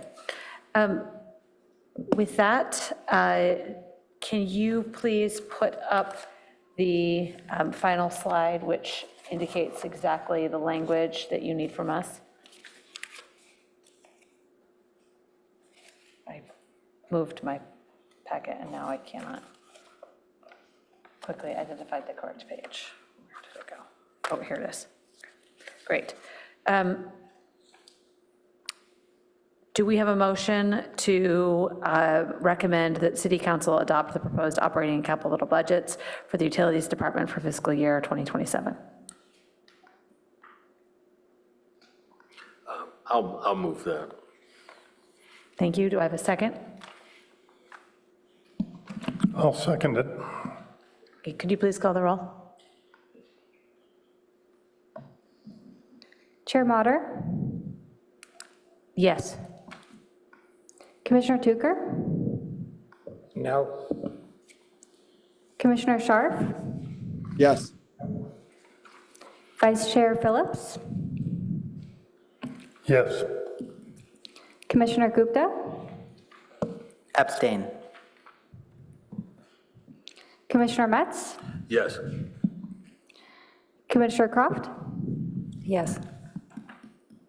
Motion passes 5-1 with 1 abstain.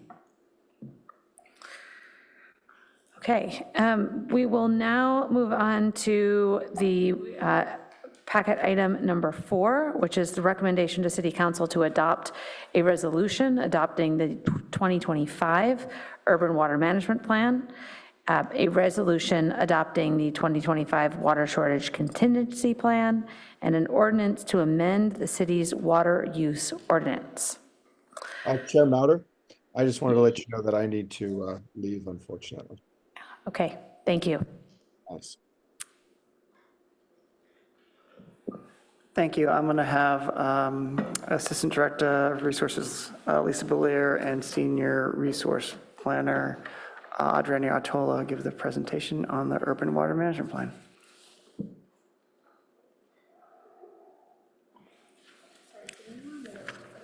Thank you, Alan. And as Alan mentioned, Adriana is going to give the presentation.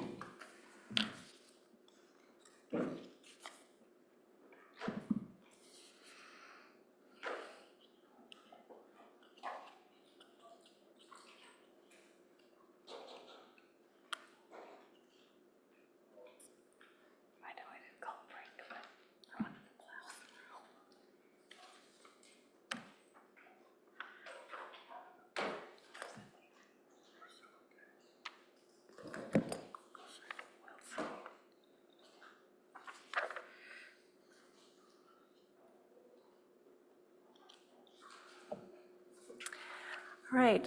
Good evening, everyone. My name's Adriana Artola. I'm a Senior Resource Planner for the Utilities Department, and I'll be presenting key updates to the 2025 Urban Water Management Plan, the Water Shortage Contingency Plan, which is a component of the Urban Water Management Plan, and proposed updates to the Permanent Water Use Ordinance.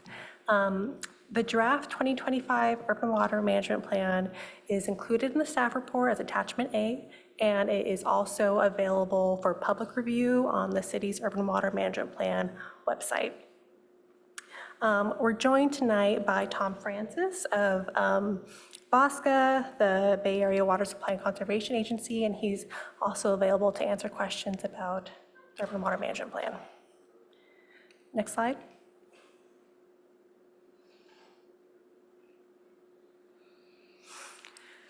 As a reminder, during the March 31st UAC meeting, staff presented key updates. Oh, I apologize for not waiting for Commissioner Gupta. Staff presented key updates to the 2025 Urban Water Management Plan and provided an overview of the background, the purpose, the requirements of urban water management plans. So I will be kind of touching on some of those items again on a high level, just as a reminder and for the benefit of those who did not attend that meeting. So as a reminder, the state requires agencies to update these plans every 5 years. For this cycle, the due date is July 1st, 2026. State water code is pretty prescriptive in terms of what goes into these plans. And as we discussed during the March 31st meeting, the city's plan uses information provided by its wholesale supplier, the SFPUC, which is consistent with state water code and consistent with what the city's done historically. I'll also remind you all that these are meant as planning tools to demonstrate water supply reliability during normal and dry years. And it's important to note here that these are not financial plans and they're not capital investment plans. These plans do not, or agencies are not committed to what's outlined in these plans, meaning that forecasts can and would be updated as new information is available and as needed, particularly before making any investment decisions. I'll also reiterate here that these are a regulatory requirement. And from that perspective, compliance is important for a number of reasons, but particularly or specifically, suppliers must have a current urban water management plan on file to be eligible for grants or loans administered by the Department of Water Resources and the California State Water Resources Control Board. This also applies to loans outstanding throughout the term of the loans. So this applies to the city's outstanding state revolving fund loans for upgrades to the Regional Water Quality Control Plant. Most recently, the city was approved for a loan of up to $192 million for the secondary treatment upgrades to the plant, and the plant could consider applying for additional loans. So non-compliance could affect not only eligibility for new loans, but also affect the city's outstanding loans. And so just wanted to emphasize that maintaining access to these low-interest loans is critically important for rate affordability. And so with respect to that, compliance with this regulatory requirement is important for rate affordability in that respect. And do I remember correctly that that current SRF loan is a 1% loan? I believe it's 0.8%. It's very low. 0.8%. Yes. Thank you.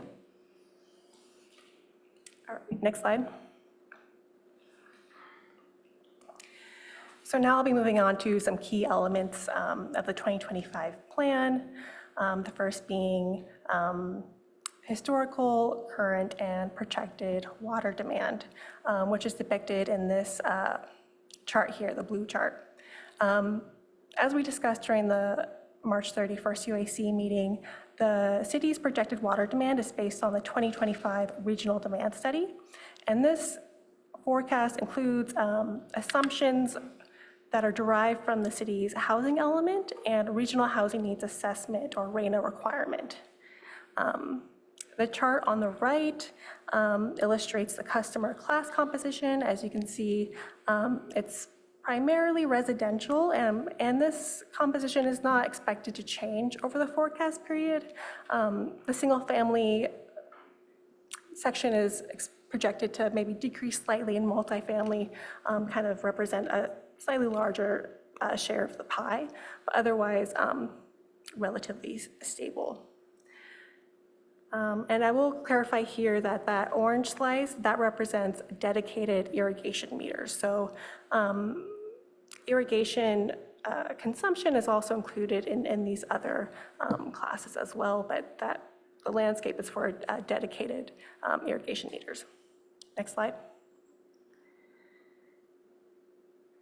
So, as you know, 100% of Palo Alto's potable water supply comes from the SFPUC, and the city's projected to have sufficient supply to meet projected demand through the forecast period in normal years, so normal supply under normal supply conditions. Is that acre feet? Yes, I apologize. It should have that there. You're right, it's acre feet. Under its contract with the SFPUC, the city has what's called an individual supply guarantee, and that's listed on this slide here. As you can see, the city is well below that amount and is projected to remain below that amount. And in normal supply years, the city is projected to have sufficient supply to meet that as well. About 2% of total supply or recycled water accounts for about 2% of total supply, serving municipal facilities, and there's currently no plans to expand the recycled water system. Next slide.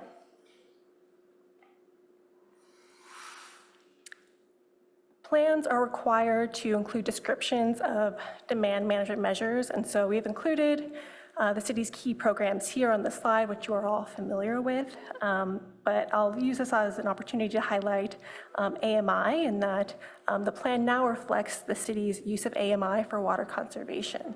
So that gives customers the ability to track ongoing consumption through the WaterSmart online portal and enables timely water leak alerts. And customers just need to have an email address on file in their billing to receive these types of alerts. Next slide.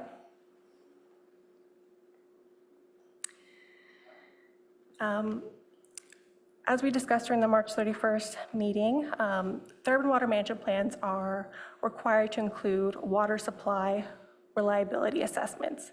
And it requires that wholesale suppliers provide reliability analysis, or these reliability numbers, to its retail suppliers for use in their urban water management plans. And so Palo Alto, as well as every other BOSCA agency, uses the data provided by the SFPUC for their urban water management plans, and that analysis is reflected here. So the first table, this was presented during the prior meeting as well. This first table represents projected cutbacks during a 5-year drought sequence based on different base years that you can see in the columns. And so this ranges from cutbacks of 31% to 48%. And these cutback percentages apply to the wholesale regional water system as a whole. So it applies to these same cutback percentages apply to other BOSCA agencies as well as Palo Alto. I'll just note here that the range presented is the same as what was showed in the March 31st meeting, but some of the in-between years have been adjusted and are not updated here, but the overall range is the same. Okay, and then the second, one more thing on this slide. The second table is also a requirement for urban water management plans. This 5-year drought assessment is showing, I guess, a 5-year drought sequence starting from 2026 through 2030. So this is a near-term outlook. And because it's near-term, the SFPUC for this analysis did not assume implementation of the Bay Delta Plan. So that's why it's 0% cutbacks for this 5-year drought assessment. Whereas for the prior table, that's looking more long-term, so it includes those, that assumption for the Bay Delta Plan. May I, or would you like me to wait? Yeah. Okay, next slide. As I mentioned before, the Water Shortage Contingency Plan is a component of urban water management plans, and they outline the city's strategic planning process to prepare for and respond to water shortages. So this is the plan that the city turns to during a drought. And it requires that agencies list out their responses to these 6 different stages listed here, going up to water shortages of over 50%. There have been no changes to this plan since the 2020 plan, except for what will be proposed for the permanent water use ordinance, which I'll speak more to on the next slide. One other thing that I'll mention here, and this is actually related to the final agenda item tonight, which should be very quick. This is related to the annual water shortage assessment report. So water shortage contingency plans are required to outline the decision-making process for these annual assessments and for determining if a water shortage is expected for the following year and what water shortage response actions will be approved for that. In the 2020 plan, it outlines that the city or that staff will present this report, sorry, it's a little bit of a mouthful, the annual water shortage assessment report annually to the UAC or recommendation to council to approve. And so it outlines that the city will present it to the UAC for discussion and as an action item. So we do this every year, regardless of whether or not a water shortage is anticipated. So this 2025 update will kind of remove that annual requirement because it was a self-imposed requirement. So the update proposes adjusting the requirement to state that staff will present the assessment to the UAC and council for adoption only if a water shortage is anticipated, rather than presenting it every year, because it's during normal supply years or normal condition years, it's kind of an extra administrative step that we take. I'll be happy to answer more questions about that after. Next slide. This was also touched on during the March 31st UAC meeting. Staff's proposing updating the permanent water use ordinance to reflect and to comply with AB 1572, which is the prohibition on potable use for non-functional turf or decorative grass. And staff's proposal is to adopt the timeline, which is consistent with the state's guidance or the state's bill, state's timeline, with adoption for government properties in 2027, commercial properties in 2028, and HOAs in 2029. And then the second update is, it's minor, but it's updating the watering schedule, which currently prohibits irrigation between the hours of 10 a.m. to 6 p.m. That does not apply to watering by hand with a bucket or a hose. Instead, updates it from 9 a.m.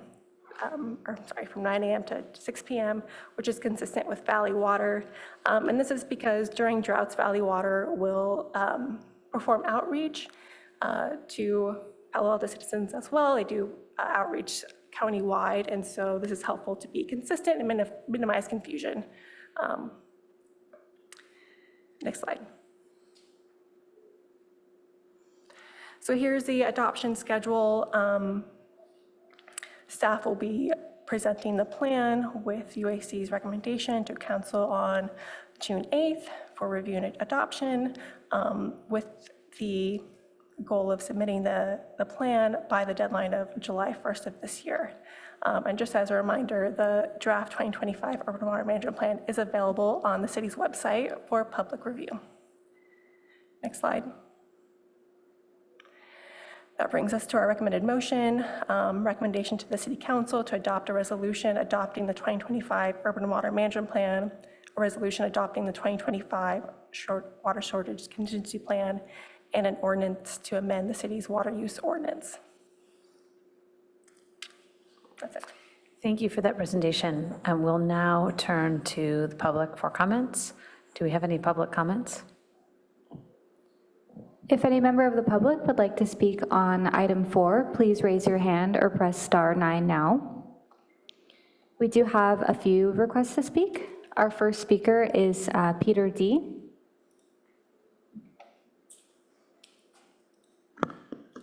Peter Dreckmeyer with Yosemite Rivers Alliance.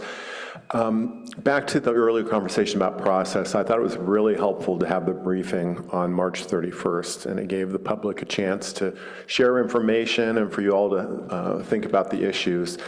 So I hope that becomes the norm. I was disappointed in the draft urban water management plan. It doesn't reflect the conversation that took place on March 31st.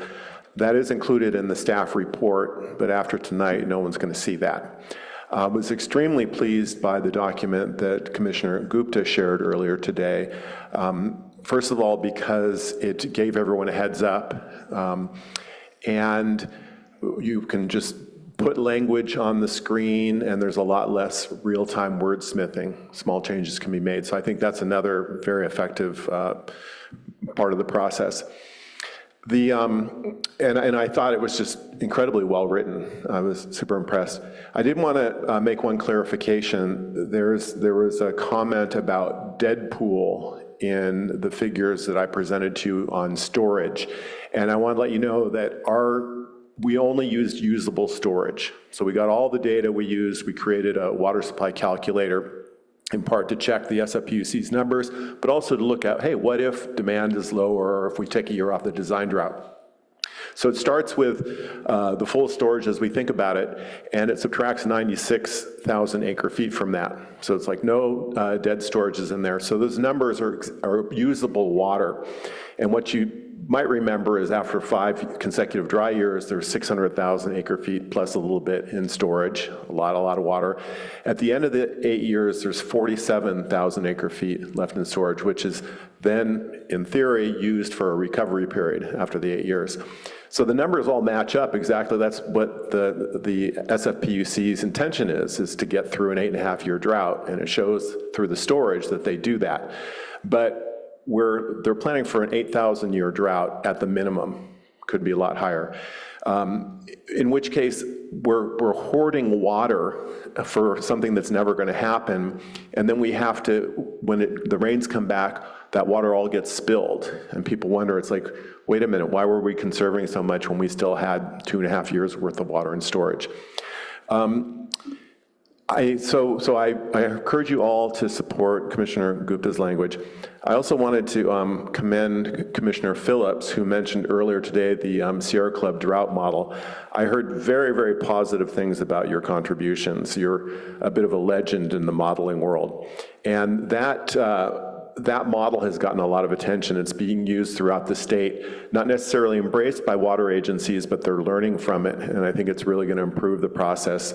The numbers in our urban water management plan are going to be inflated. I think the SFPUC and BOSC acknowledge that outside envelope, but we're getting a little bit better, and I think with this drought model, I think we've conquered the last little challenge there, so thank you for that.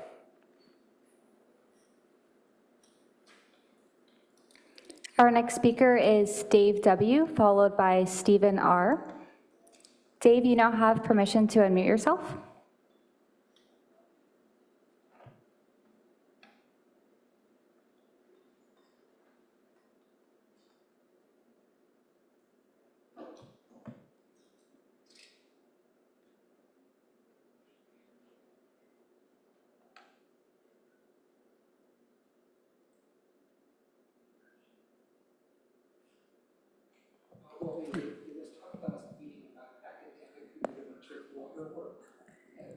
Yeah, let's finish public comment and then we can, should we move on to Stephen R. and then? Yeah, we can move on to Stephen R. Stephen R., you now have permission to unmute yourself. Thank you.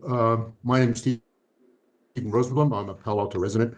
And I would like to say at this point, I really appreciate the work that the commissioners do in supporting our public utilities.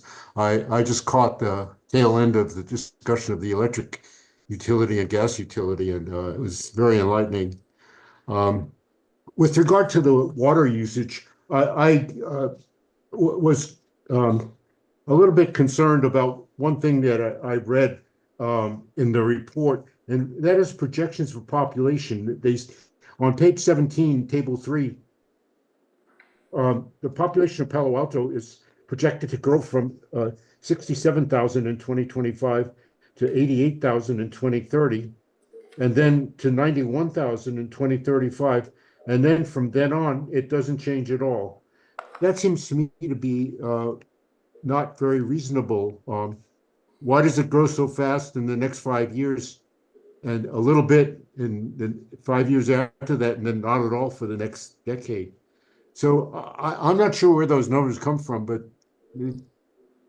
things don't seem to me to be happening at that rate. And then the fact that Palo Alto's water consumption for the last 5 years or 10 years has been pretty low and constant, even though population's been growing. I think this belies the assumptions in the design drought that Peter just referred to, that the SFPUC uses in its projections for water conservation. People have actually cut back on their water use, and even in the entire SFPUC, the consumption has gone down. So I think they're trying to manufacture a situation in which people have to think about conserving water unnecessarily. If we can get through 8 years of drought and still have storage, that's really not a situation where we're in an emergency for the first few years. So in conclusion, I'd just like to again point out that in 2018, the City Council passed a resolution supporting the Bay Delta Plan, which involves minimum flows of 40% on the Tuolumne River. And this is something the SFPUC has not accepted. And I think Palo Alto has come down strongly in favor of conservation of water and protection of the environment. And nothing has changed to change that opinion since 2018. So I really urge you to come up with a water plan that takes account of what the people of Palo Alto want and the realities of the water situation. Thank you so much.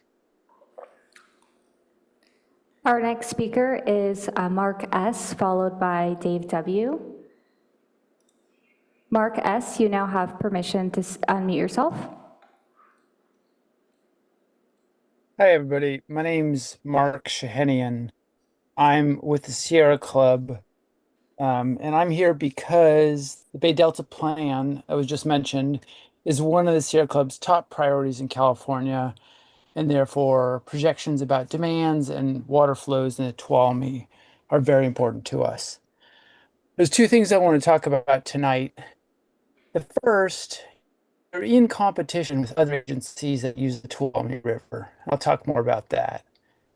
And the second, I want to detail some of the issues that we found in the models that are being used to project your demand and other agencies' demands. So on one, the SFPUC is not your friend, and BOSCA does not appear to be properly representing your interests. Palo Alto depends for its water rates partly on what Hayward and Redwood City and Mountain View and San Francisco are projecting for their water use, just to pick a few agencies' names.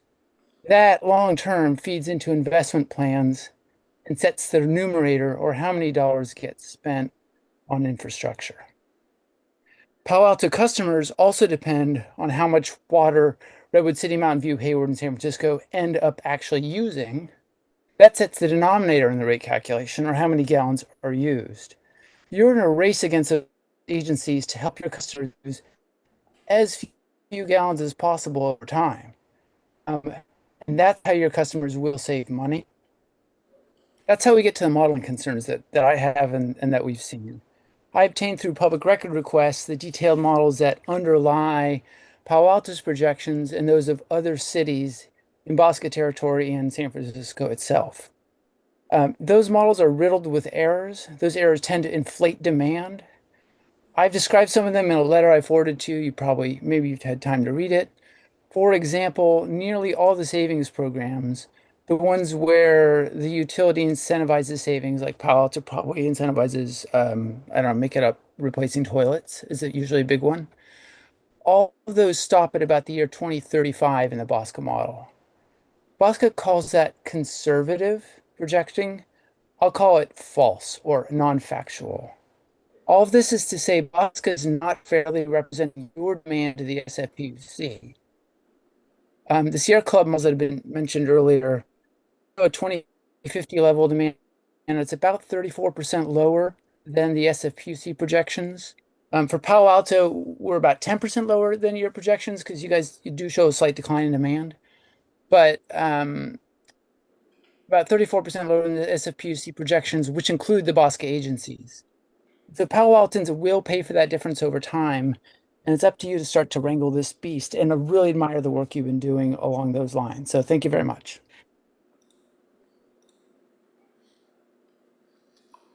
Our next speaker is Dave Warner. Dave, you now have permission to unmute yourself. Okay, can you hear me this time? Yes, we can hear you. Okay, I'm so sorry for taking your time earlier. My name's Dave Warner. I really appreciate you guys' discussion on this. I also will echo Mark Shahinian on the demand projections and the fact that I think Palo Alto, when you compare Palo Alto's demand projections to the other Bosque agencies, Palo Alto has done quite well. And so that's a neat part about our urban water management plan. But as Mark highlighted, we could do more, but this is a great step forward. The one issue I would like to highlight is you understand that when you look and someone looks at those water shortage cutbacks and sees those huge numbers, the casual reader is not going to understand that those are highly unlikely to ever happen. And that's my concern, is that the SFPUC has been promoting these percentages for a number of years now, and we're now conveying them. And if it's possible, it's, I think, similar to what others have stated, if there's a way to add to the urban water management plan that these are based on, this artificial drought model that if they were done on a more realistic model, we wouldn't have anywhere near these kind of projections. So something to give the casual reader, we don't have a big concern here. And otherwise, I think we're playing into the fear factor that the SFPUC is trying to create with their rationing percentages. Anyway, I'll cut it off there. Thank you so much.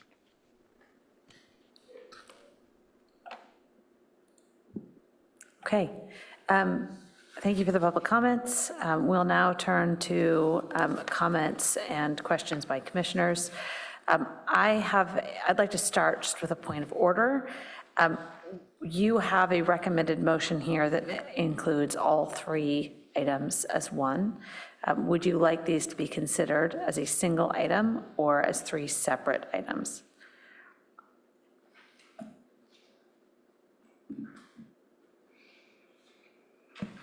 So we have the recommendation as a combined. If the UAC would like to separate them, that is an option for you. Okay. It will go to council as a single item, or it'll go to council as three separate items? So our intent would be that would go as one item. If the UAC subdivides it, then we would provide that information in terms of if in totality they were all a combined recommendation, or they were all the recommendation, or in part. Okay.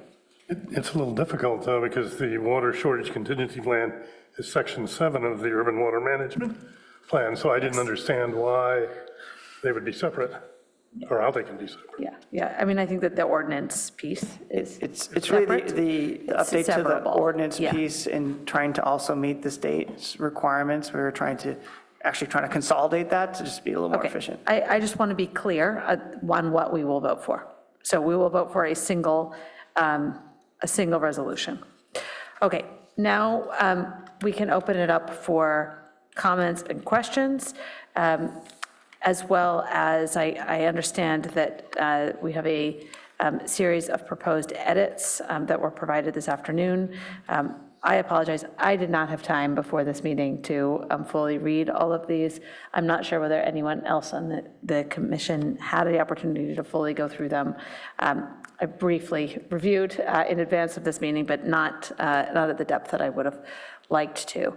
I will turn it over to questions and comments. Let's start with any questions on the presentation, and then we can turn to this, if that's okay.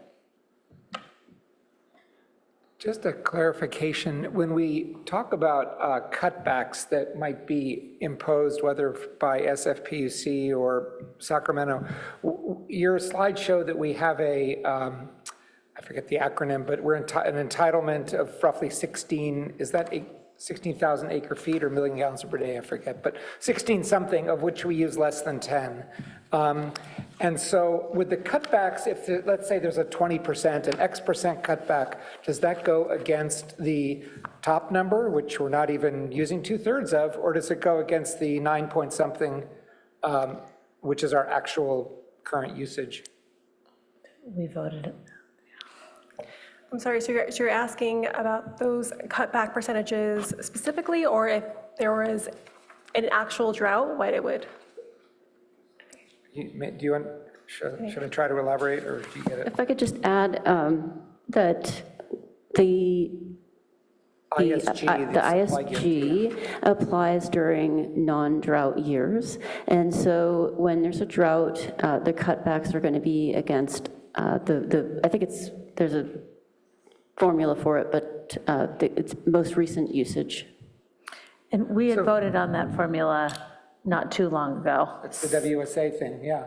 But so if there's a cutback, say of 30%, do we go, 30% off 16 is not a problem against our ISG? Because No, they are not against the 9. ISG. Thank you. My second and last question is,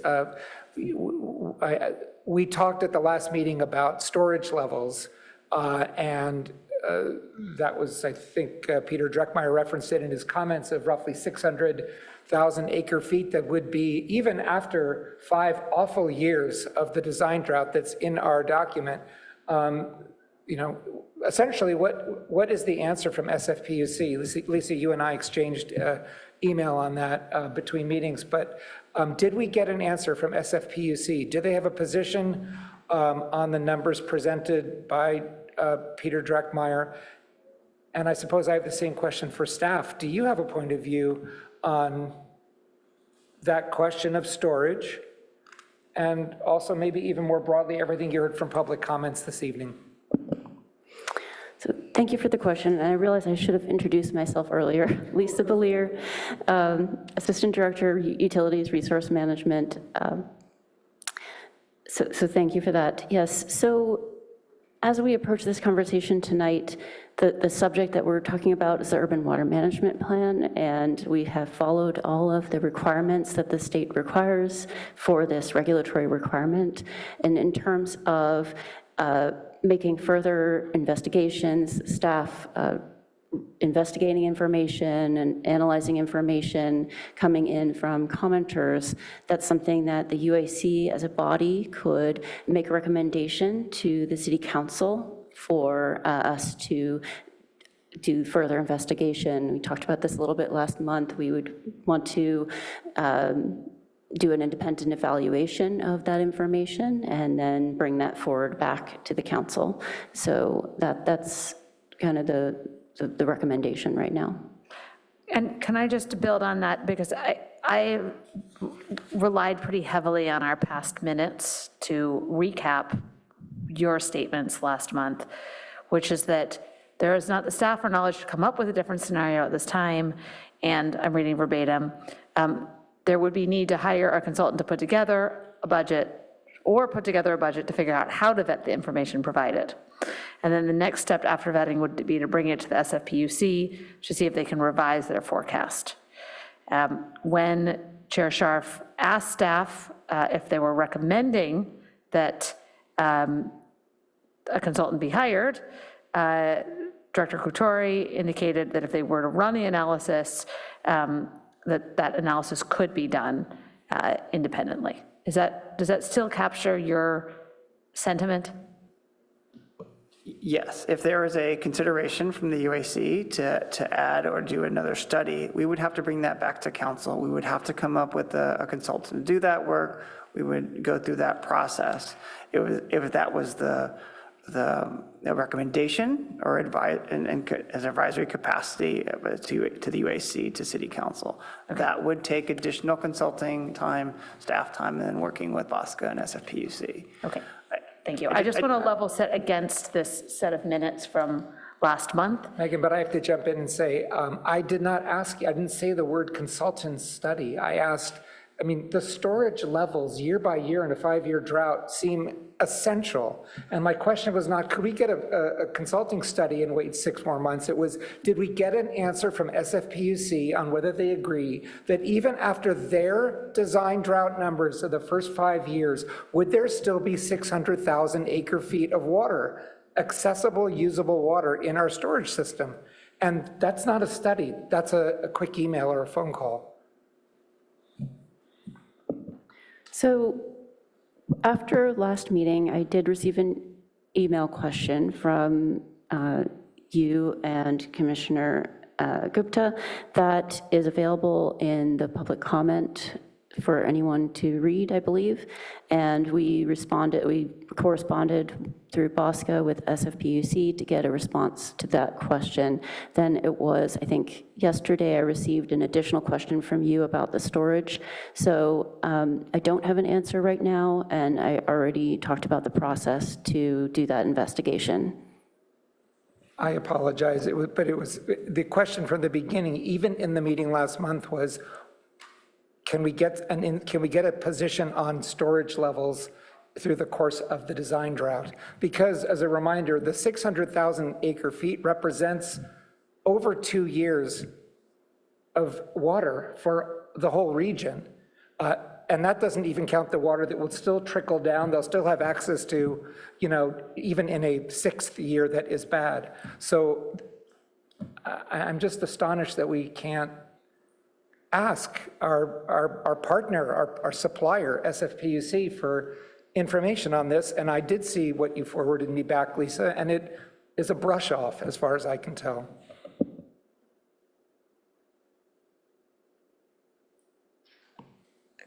Commissioner Phillips? So I have a few questions.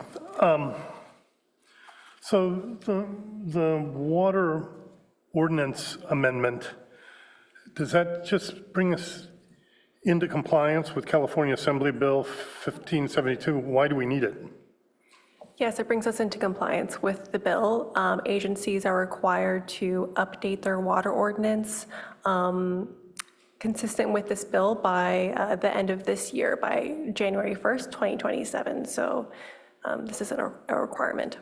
So the bill requires individual agencies to establish this. It's not establishing a state standard which would apply independently of what agencies do. Is that?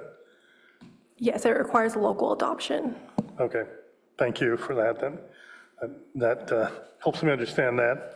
The urban water management plan, as I understand it, the primary reason for doing it, maybe the only reason for doing it, is to meet this requirement for the state that enables us to get low interest loans. Would the current document do that? In your opinion, it would satisfy these regulatory requirements? Yes. And maybe I'm moving into a new territory.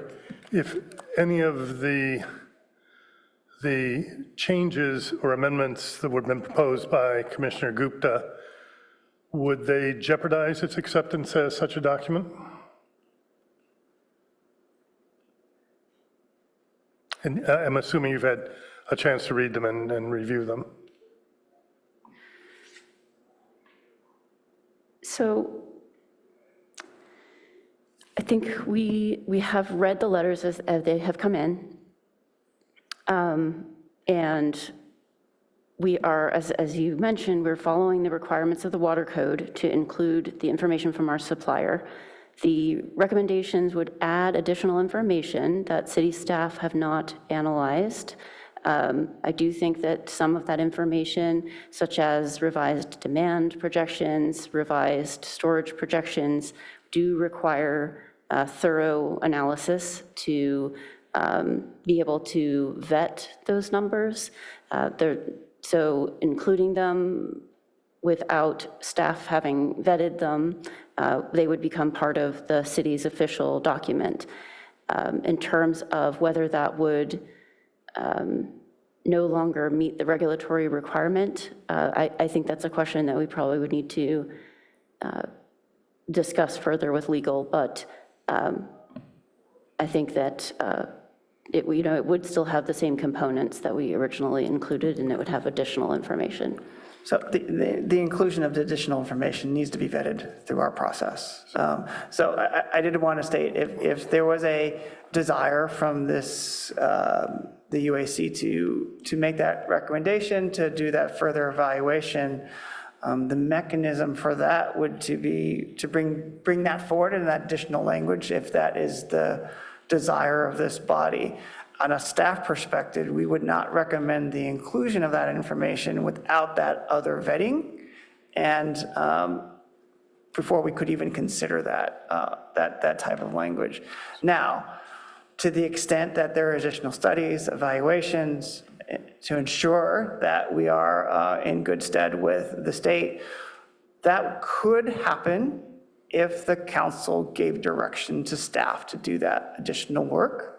And that could be an amendment, addendum, or revision to the urban water management plan. I'm looking at staff here for the right terminology for that. I don't know, but I think we have done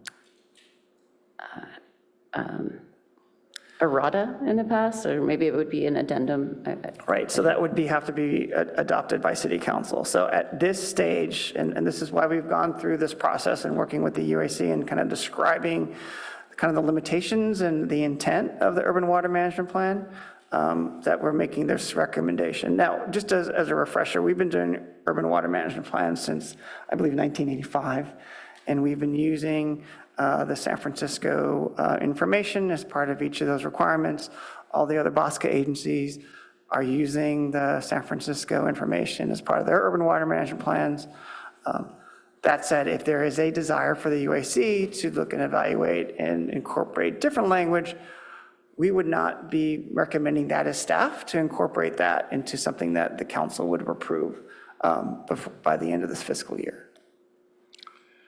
What is involved in vetting the information, given that it's pretty well, as I recall going through it, pretty well footnoted as terms of being available in other public documents? I don't think, and maybe I'm wrong, but just going through it, I didn't see anything that was, trust me on this, it's all links to other existing public documents. Is vetting anything more than going to those documents and finding it's there, which I admit I did not do, but I did see the links to those documents? Or is there another level of vetting that you would need to do? There are tables of numbers that are provided that have been modeled with models that staff has not seen, and information that has come from letters from commenters that is included in that text.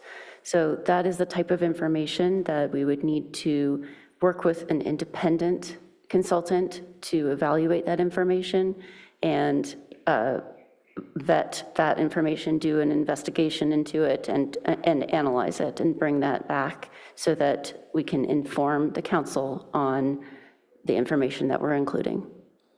And also the appropriateness of that information, incorporating that into the urban water management plan. And we're not trying to disregard any of the proposals provided by Commissioner Gupta. We just wanted to kind of communicate what that change would look like in terms of our process of looking at how we would make those modifications, and have eyes wide open what the intended or unintended consequences of that would be. Sure. To push back on that, this information is, as Commissioner Phillips mentioned, from public documents, much of it from the SFPUC itself. So I am curious if you could point to what information that would require a full consultant to vet from the proposed amendments. So for the proposed amendments, these are respectfully relatively last minute additions for us to take a look at. Staff is also, and in defense of staff, we're also working on several other items associated with this, right? So The urban water management plan goes through a series of reviews internally, not only by city staff, but our legal as well. So we would have to do that same type of rigorous analysis. So respectfully, to incorporate something like this, we're trying to communicate what that would look like in terms of the recommendation from the UAC. Right, but why would it require a consultant, not just staff confirming that these numbers exist in those documents? It's also the way that the information is coming in terms of what we are repeating in terms of that analysis, right? So restating something outside, we would have to take a look at what does that do to our urban water management plan. So respectfully, that is the case of what we would have to do. Yeah, respectfully, I don't think that makes much sense. I think these documents are public. A lot of the numbers are from SFPUC. Just it's not complicated to look at the source document from an agency like SFPUC, see that the number is there, and say, okay, great, the number and that's been added, not replacing anything here, is in fact an accurately represented number. So I am trying to understand why would we need a full independent consultant to vet this? And it might just be that you haven't looked at the amendments in full yet, but I think that given what the nature is of this amendment, I don't think it requires a full independent consultant to look at it. I think it's something that's within staff's wheelhouse to do. And I also wonder, if we were to approve these amendments at UAC as part of our recommendation, can't staff then review these numbers as it proceeds forward in the process? So if it's a recommendation for UAC to provide an alternate urban water management plan with the inclusion of this information, then we'd bring that forward for City Council to recommend for your recommendation. Staff would still propose the existing urban water management plan. We would provide, for example, if the commission decided to move these forward, that alternative for the council to consider, and then we would have some time to take a look at this. I cannot commit that we will go do that full analysis before that time, nor what that would look like. Sure, understood. Yeah, I honestly don't think this is that complicated. I mean, this is just additive stuff, and it's all what we've been talking about since last meeting and before.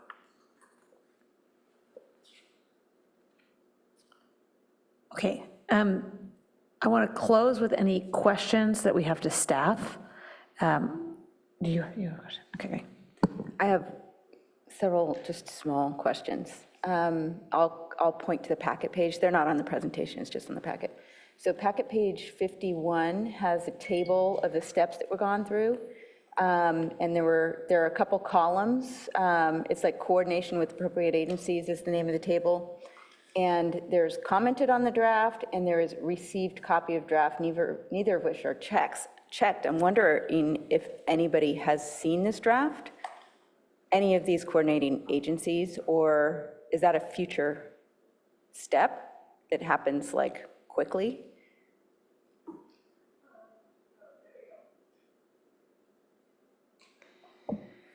So yes, this does include some tentative information because we have yet to submit the plan, but we have reached out to our partner agencies to send them notice of plan preparation, and also as part of their required public engagement process that the State Water Code outlines, we will be sending out public notices prior to the City Council meeting. And so this draft document assumes that we send out those public hearing notices as planned. Oh, receipt draft. Oh, I see, okay.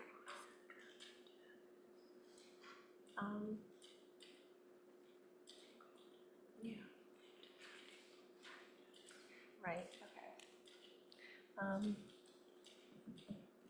When we do our notice of public hearing, we will include a link to the draft that's available now on the city's website. And so I think that we can update this column. Okay, so that's been sent already, because it says notice of public hearing has been sent to all of those already. This is an estimate of what we will have done at that time. So when we do that, we will include that link. and update the column. Okay. Thank you for that. Okay, got it. Comment. All right, the next comment is on packet page 73 on recycled water. Just going to get there. Overall, just a global comment. It would be super helpful if you guys if you don't toggle between MGD and acre feet, like just to have things be consistent in the metrics, right? Because I can't read a paragraph and then read a table that has different metrics and get what's going on. So I think what this section says, I'm looking at Palo Alto recycled water production, and it looks like we have capacity for 4.5 MGD. We're not using it all, although in peak summer, we use 100%.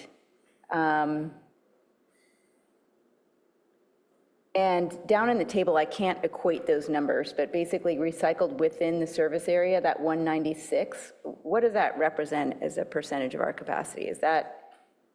Packet page 73. Packet page 73. I'm just trying to understand, you know, the paragraph, like how much of our recycled water is the table, the table and the paragraph don't align because of the metrics.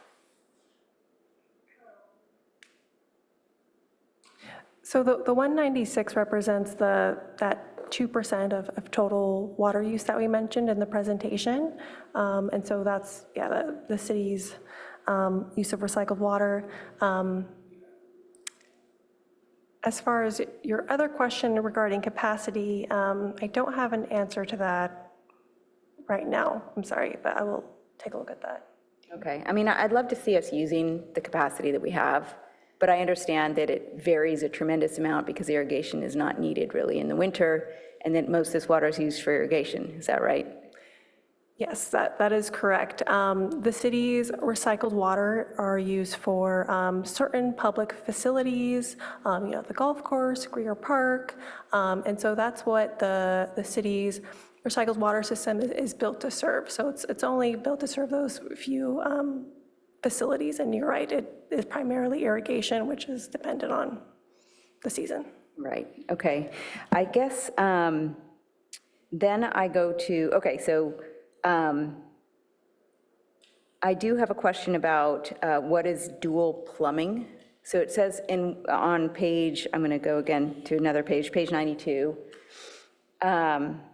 It says by a building ordinance that, and I just need clarification on what dual plumbing is. Dual plumbing is the use of recycled water for toilet flushing and urinal flushing.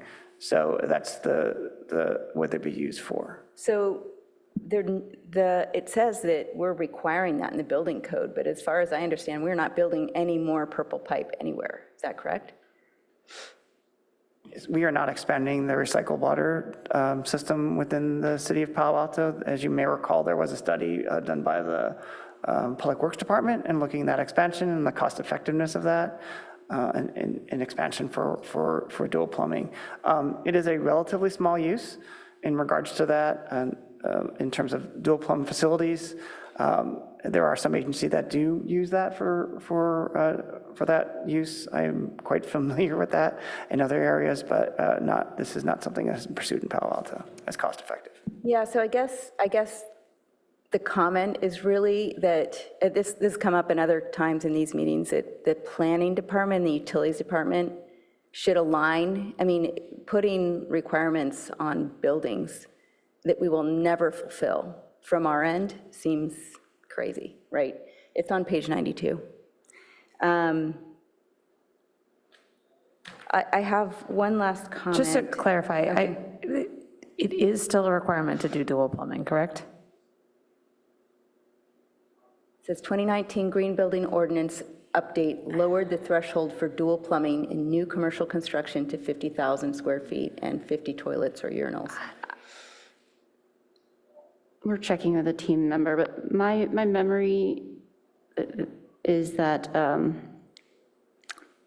I think we have to look back at this, but I think that it may be only in areas that have recycled water being piped to them. Okay, well, that would make sense, and I would support that, but otherwise, it's, yeah, I just read that. I'm definitely sensitive to recycled water and wanting, I wish we had more use of recycled water. So I was just kind of looking for areas where that didn't make sense to me. Just to add to that, you typically have to are required to show a map of where you're going to be doing expansion for recycled water, or it's existing for that potential use. So you are correct in that it wouldn't be applied where we have no plans. We could not, as a city, say you're in the foothills potentially, and we have no plans to put recycled water to you, so that they would not be burdened with dual plumbing the building. Right, I mean, I could see someplace like Stanford Research Park where we require this, but yet we canceled any plans to do that, It doesn't prohibit any customer to put in that infrastructure. There are other different types of use if they wanted to, but it's not a requirement. Like a local, like in-building type thing? There are some technologies where they can do more on-site reuse. I could go ad nauseum into that, but I don't know if that makes a lot of sense for this conversation. Okay, I guess I'll just move on to my next. Before you leave that, roughly when was the study you referenced? Just how many years ago? 2, 10, 20? Public Works studied Purple Pipe?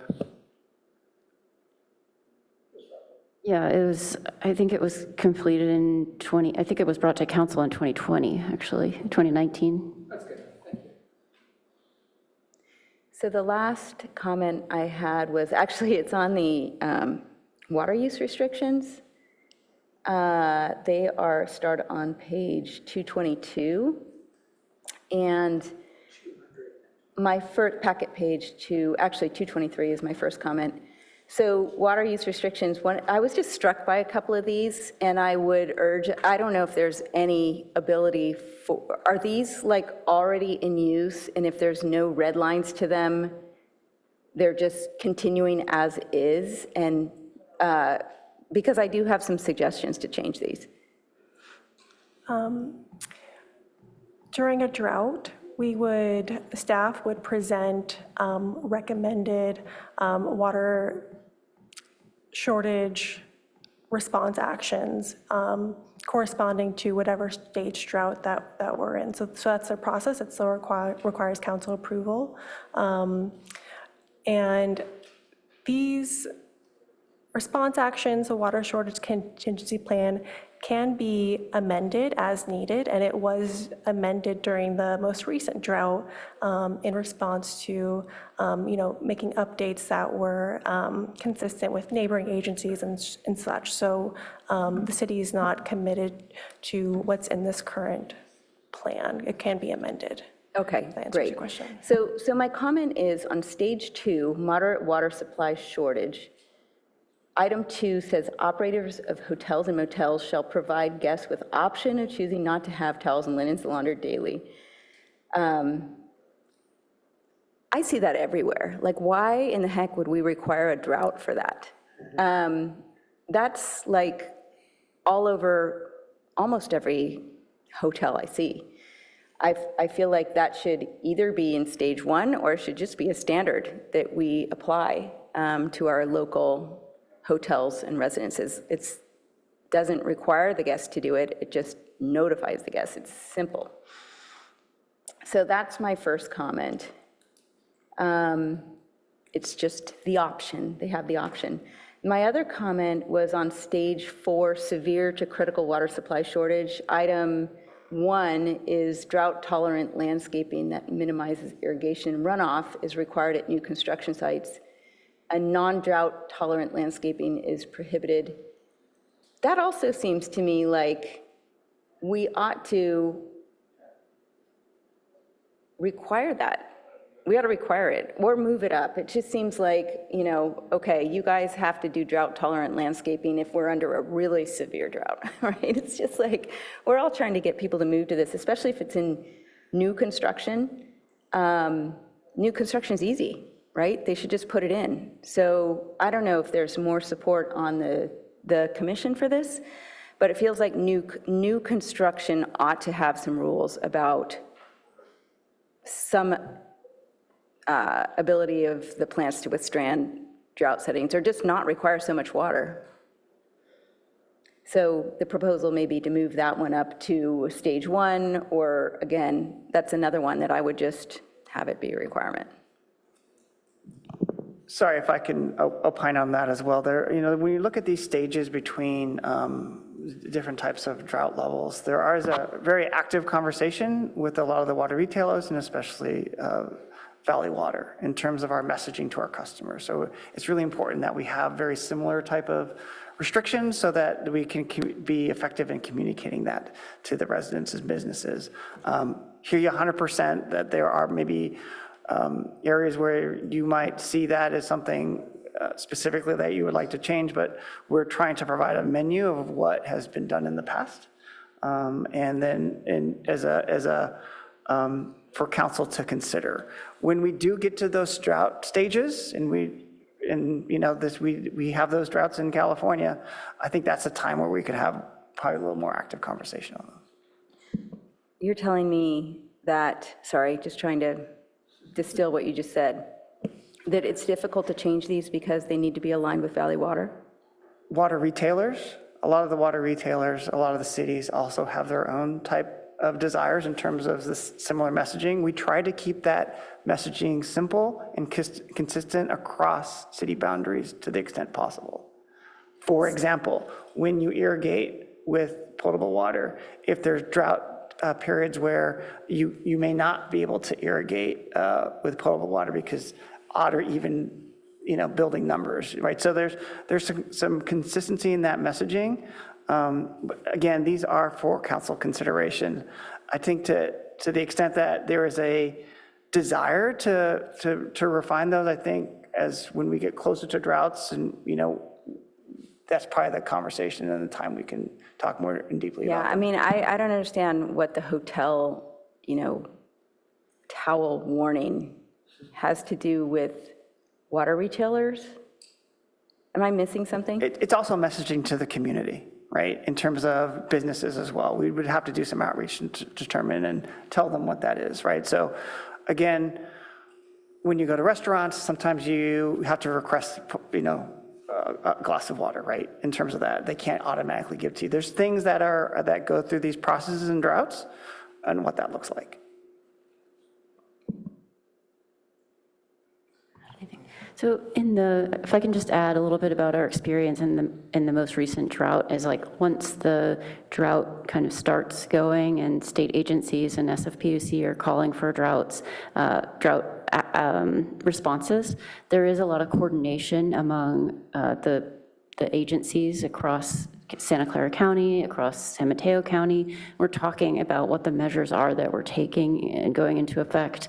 There's also, during the last drought, there was direction from the state. There was multiple iterations of requirements coming from the state about specific measures that we needed to implement. So we were in a kind of active period of constantly updating the things that we were implementing as the drought was progressing. And so I think that to Alan's point, there's that collaboration, there's that nimbleness that we can at the time we can implement the actions that make us most effective and consistent with our neighbors.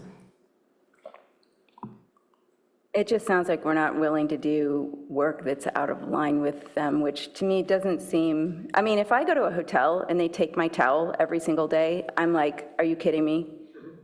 That's just how I am. I mean, I'm like, I don't carry a sign around with me, like, don't take my towel. But I would definitely use the one that they left me, and it would, it's just modern life,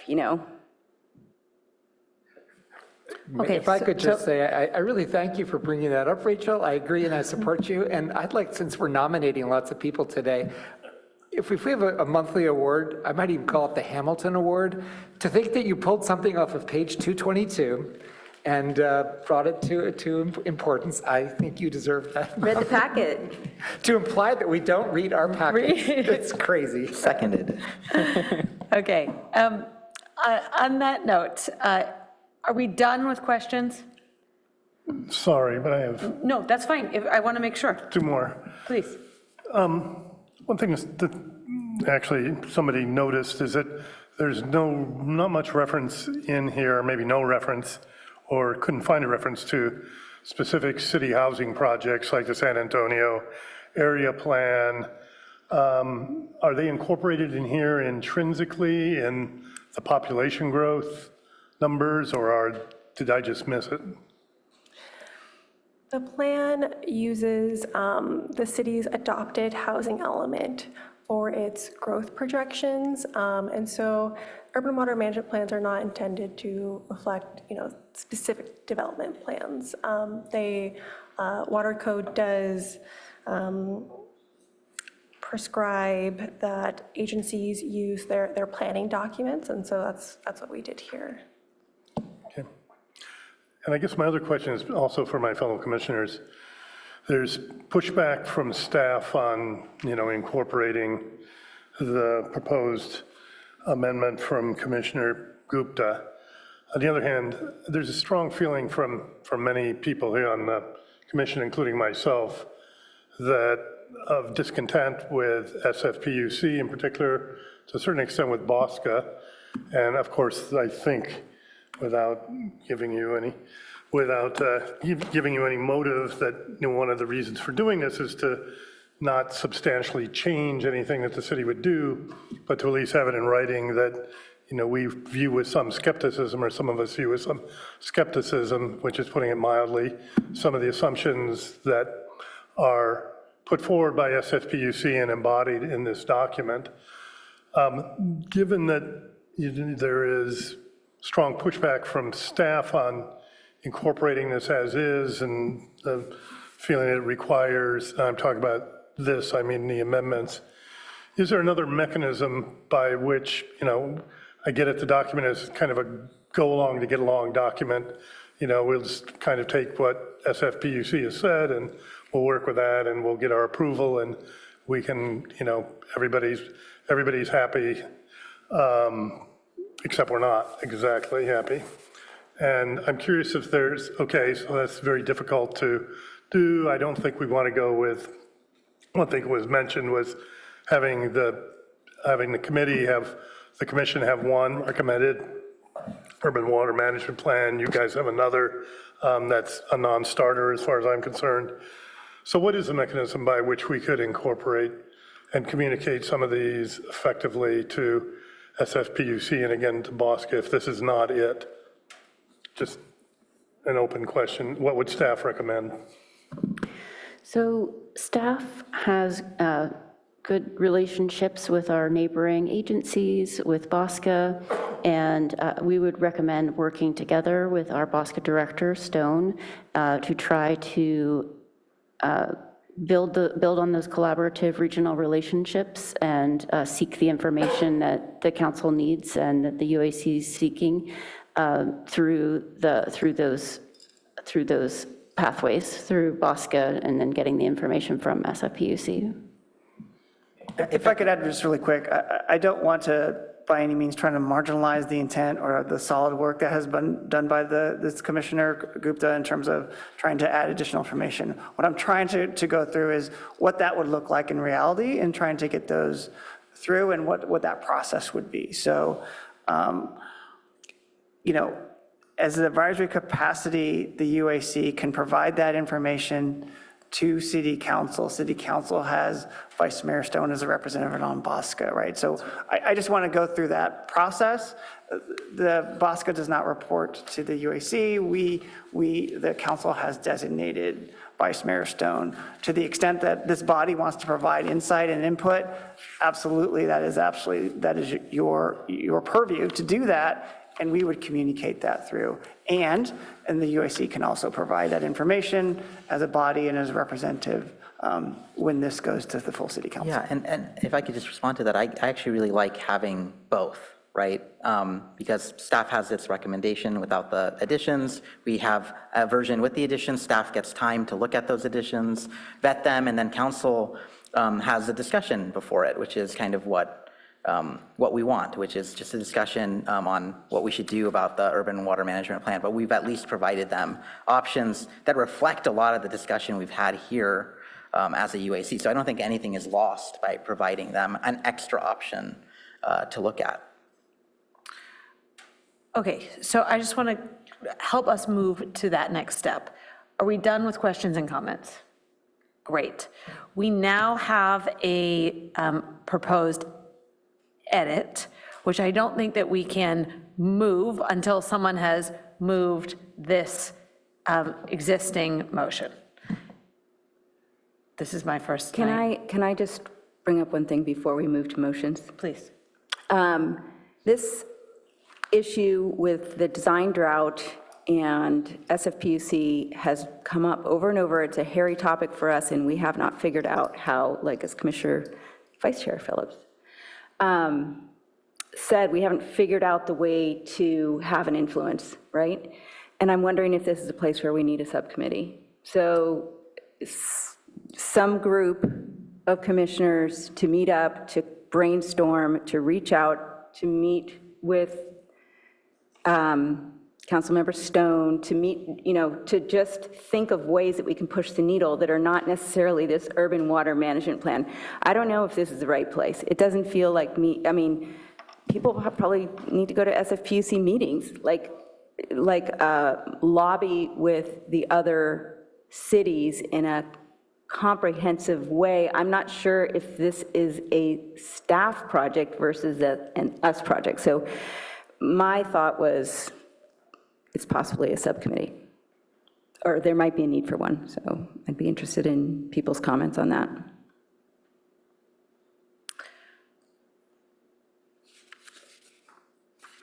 I just make one detailing comment. It'd probably be an ad hoc committee, not a subcommittee. And I think it's a good idea. Yes, I agree with that. Okay. My primary objective is to make sure that we have a vote that occurs on the urban water management plan. I do not in any way, shape, or form want to undermine the broader discussion of how we are going to go about developing a more active advisory role when it comes to Palo Alto's engagement in Bosca or engagement with SFPUC. I think that those are important.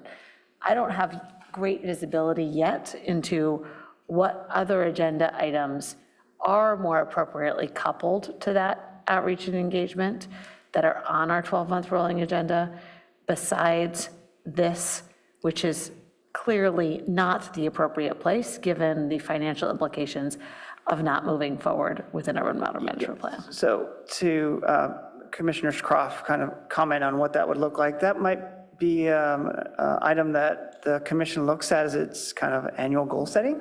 Or work plan. A work plan, and that would go to the full council so that we can prioritize the interests of this body in terms of what are the priorities for the near term in the year. And that, helps us kind of fill in the blanks in terms of the 12-month look ahead. We have some standing items, as was mentioned earlier, it's like, well, maybe we can put those in earlier. We really were hoping to get kind of some direction on what the goals and objectives were of the UAC in its kind of work plan so that we can propagate that. But we can't put tentative dates in there as well. So I would actually push that over to your work plan. And can you remind us on when the, Director Couture, when the work plan process starts? So we had it tentatively for June, which is your next meeting after the chair was established. Okay. We also understand there is an interest on the Sustainability Climate Action Committee to have a joint meeting with the UAC. So, that is, we're looking at dates to see if that would work best. So I just wanted to, I was going to mention that later on in the 12th look ahead, but this is probably the appropriate time as well. Okay. So I'm going to recommend that this does come up in our work plan discussion, given that that's only a month out, and that would give us both support from council to pursue that line of inquiry. I do not think that in any way, shape, or form removes other options that we could take in terms of sending somebody to represent the discussions that we've had, as this motion is considered at council in June, right? Correct, and that would be the UAC really going to the council and working through Vice Mayor Stone with Bosca. But Correct. To provide some clarity, thank you. Correct. Okay.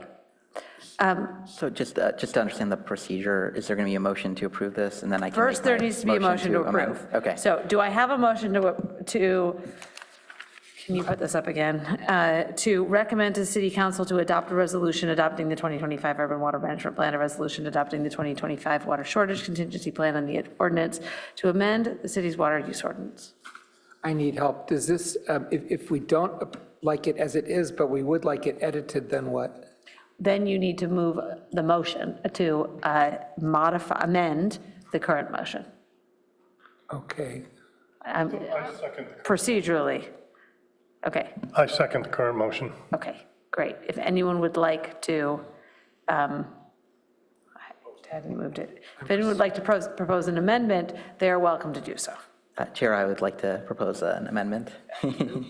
I'd like to propose the amendment reflected in this document here. I think an ad hoc committee or work plan process is a great idea, definitely something we should be pursuing in parallel, but we have this urban water management plan before us today, and I think it behooves us to give council options. We're not negating the staff option, we're going to give them an option that includes a lot of thought and discussion as it takes it from our discussions here over the months and incorporates it into this document in only an additive fashion. As you remember, we did not choose to approve the One Water plan because it rested on a flawed assumption of a 50% cutback. Our city has a stated policy of supporting the Bay Delta plan. So these amendments are both good for the environment and for affordability. And they only merely adjust framing and add additional information from sources that are easily verifiable. I also think this way we also avoid the whole debate on whether we even have to include the SFPUC's numbers. I have to say that I reviewed the law the law citations that staff provided, and I could not find a requirement anywhere in that language. And I say this as a past litigator. I just did not find a requirement in that language. If anything, that language seems to suggest that adding these SFPUC numbers are merely optional. It's an option we have, but it avoids all of that debate because we keep all those numbers here. Okay, so just, I want to get to your proposed amendment. Procedurally, do we need to read out everything on the proposed amendment, or are we? Sorry, just procedurally, is that a friendly amendment to your motion in second? So if it's a friendly amendment, I think you both have to agree upon that. If it's a substitute motion, it's different. So I'm sorry, okay. No, this would be a substitute motion. Okay. Because I have not had the opportunity, for me personally, I have not had the opportunity to deeply read this, given that it was provided to me this afternoon. It was provided yesterday. Earlier. It was submitted to everyone yesterday. So is the outcome that we might come up with that there would be two documents, one provided, two urban water management plans, one recommended by the UAC and one recommended by staff, which would potentially not differ by Commissioner Goop's amendment? Is that the potential outcome here? There could be a series of outcomes that come from here, depending on how the UAC would like to approach this.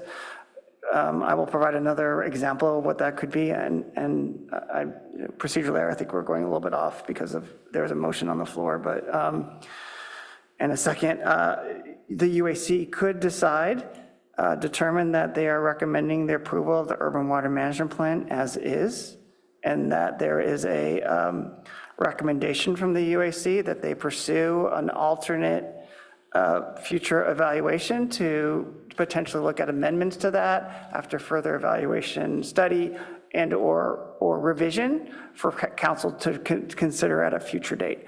That could be one option that the commission could propose to do. The commission could also decide that they would want to move forward the urban water management plan it is, and then determine that they would like to do some further evaluation and put that maybe in your annual work plan. So there are several ways that you could move this forward in terms of more robust conversation. On a staff perspective, we are still supporting the staff recommendation of this urban water management plan to meet the requirements that we have under the timelines to bring forward to City Council. Of course, the commission can make a different decision and recommendation.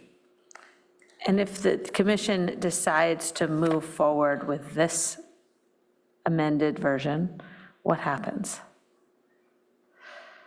We would incorporate that language based on your direction and what you would have. Staff recommendation, we would look at it. The staff default recommendation right now is the urban water management plan that we have vetted and has gone through reviews to City Council. So that would be. But this would appear as just in the notes. It would appear as the UAC's recommendation. And I don't know if there's anyone else that could help me to craft that in Sorry, better. guys, procedurally, first time through. Yeah, so to the extent that the UAC wanted to recommend a different one, then that could be attached for them to consider. Okay. Maybe I look for city manager. Is there an option where we do an attachment or an addition, where we approve it as is, but have a separate communication? Yes, we could. I was going to say, we've issued a letter, a UAC, sorry, the exact terminology is escaping, but a UAC recommendation letter to council in the past, that it could also presumably take the form of that. Is that correct? Correct. You could do that as an option as well. Okay. Personally, I'm going to suggest that that is an easy route forward if we would like to get this in front of council. I'm not sure if you would be open to that separately, but if that happens, what we would do is pass the existing motion, as well as then pick up the opportunity to write a letter to council that would accompany that motion. I mean, this is essentially in the format of a letter, so I think we can send it. I'm fine with staff having the recommendation as is. I think in parallel, we should have this version for council to review. Okay. So I think that's already all there, yeah. Okay, so do you want to preserve your substitute motion, or are you withdrawing your substitute motion? I'm preserving it because I want this option to be presented to council as well. And let me know if that's Would you like wrong, to submit this as a substitute motion, or would you like to submit this as a UAC letter to council? I'm not sure I understand the difference. We're going to provide it either way, right, to council as another option? I think that, one, we vote on the existing motion, we pass it, and then this appears as an accompanying letter. In the second option, we have a substitute motion on the floor.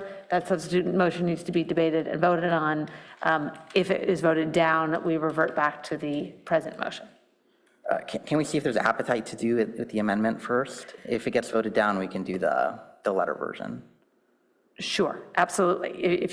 So you are not withdrawing your motion? That's right, yeah. Okay. I need a second before we have discussion. Procedural question, sorry. If we don't want to vote for the UWMP as it is, then what if the UAC voted down on the motion? And then is there anything on which to attach? You can still send a letter to council. Yeah, you're right, of course. If the question is then a second for the substitute motion, I second the substitute motion. Okay, so the substitute motion has been seconded. Now I open debate on the substitute motion, and Commissioner Croft. Yeah, I mean, I actually don't agree with everything in the amendment, so to the extent that we are going to proceed with something related to the amendment, I think we need to talk through each item. I agree.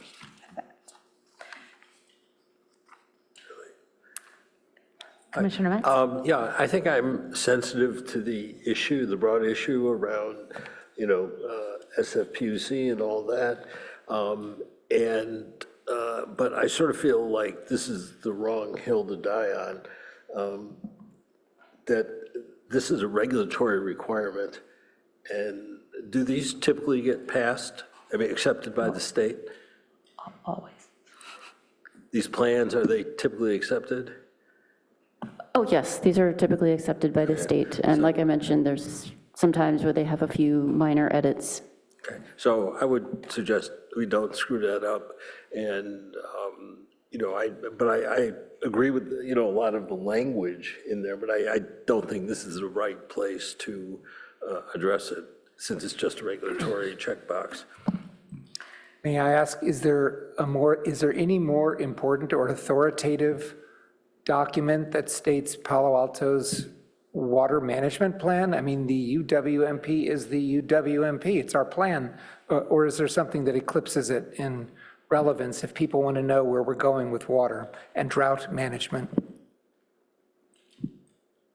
Okay, so the urban water management plan is following all the state requirements. In Palo Alto, we have traditionally done water integrated resource plans, and that has been the place where we have made recommendations and surveyed the possible water supplies for the future. This big thing says a lot about our water. Is there anything more important than this on the topic? Well, we had a long discussion about a one water plan a year and a half ago. I think that right? proves my point, that argues, unless I'm missing something, there's nothing that is more authoritative that if anyone in the community or elsewhere wants to know Palo Alto's water status, our position, the numbers, the models on which we make important decisions, it's this. So there's no way that I can vote to support this. It's not just a box checking, in my opinion.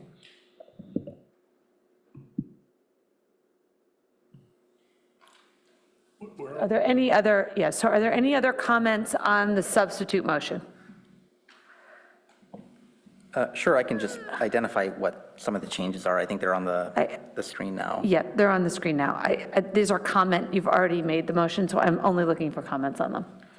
Well, I think, if you have the same issues I do with how we present SFPUC's numbers without any framing or any additions of their other numbers, I think you should support this substitute motion. It adds everything we've been talking about and really balances a lot of the commentary from multiple different UAC commissioners, and I think would be a great thing for council to consider and debate on. Okay.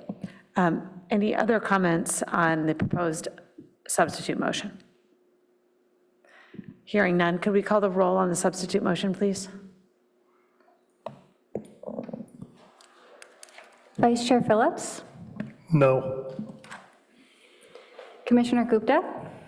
Yes. Commissioner Croft? No. Chair Motter? No. Commissioner Metz? No. Commissioner Tucker? Yes. Substitute motion fails 4-2.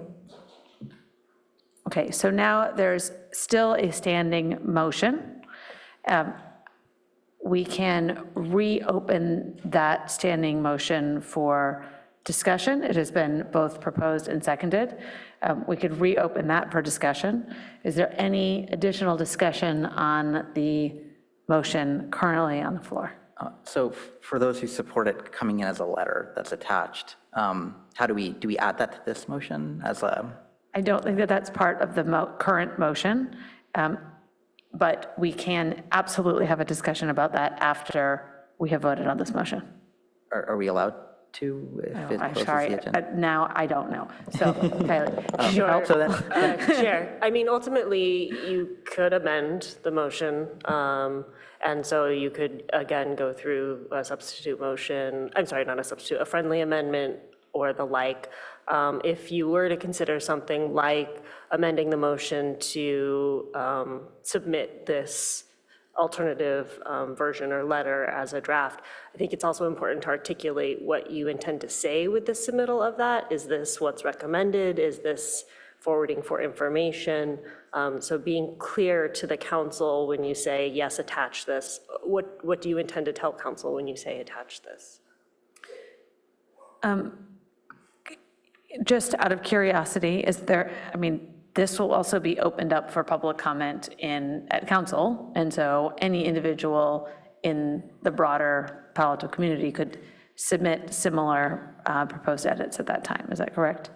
Of course, every item on the council agenda, whether it's a consent action or study session, is available for public comment. Great.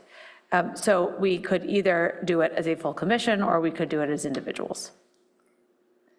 If just a point of clarification, is this being planned as a consent item to council? That's to be determined by the mayor and the city manager, and depends on agenda planning capacity as well as noticing requirements. I will tell you, the council's agenda is really jammed between now and the end of the year, and they were unable to finish an item, a large item, frankly, last week, and so it will continue to conflate. Thank you. So yeah, I mean, I support, if the chair is open to a friendly amendment, just attaching this as additional information for the council to consider. I think it reflects a lot of our discussion and commentary, and gives council some options to think through and look at.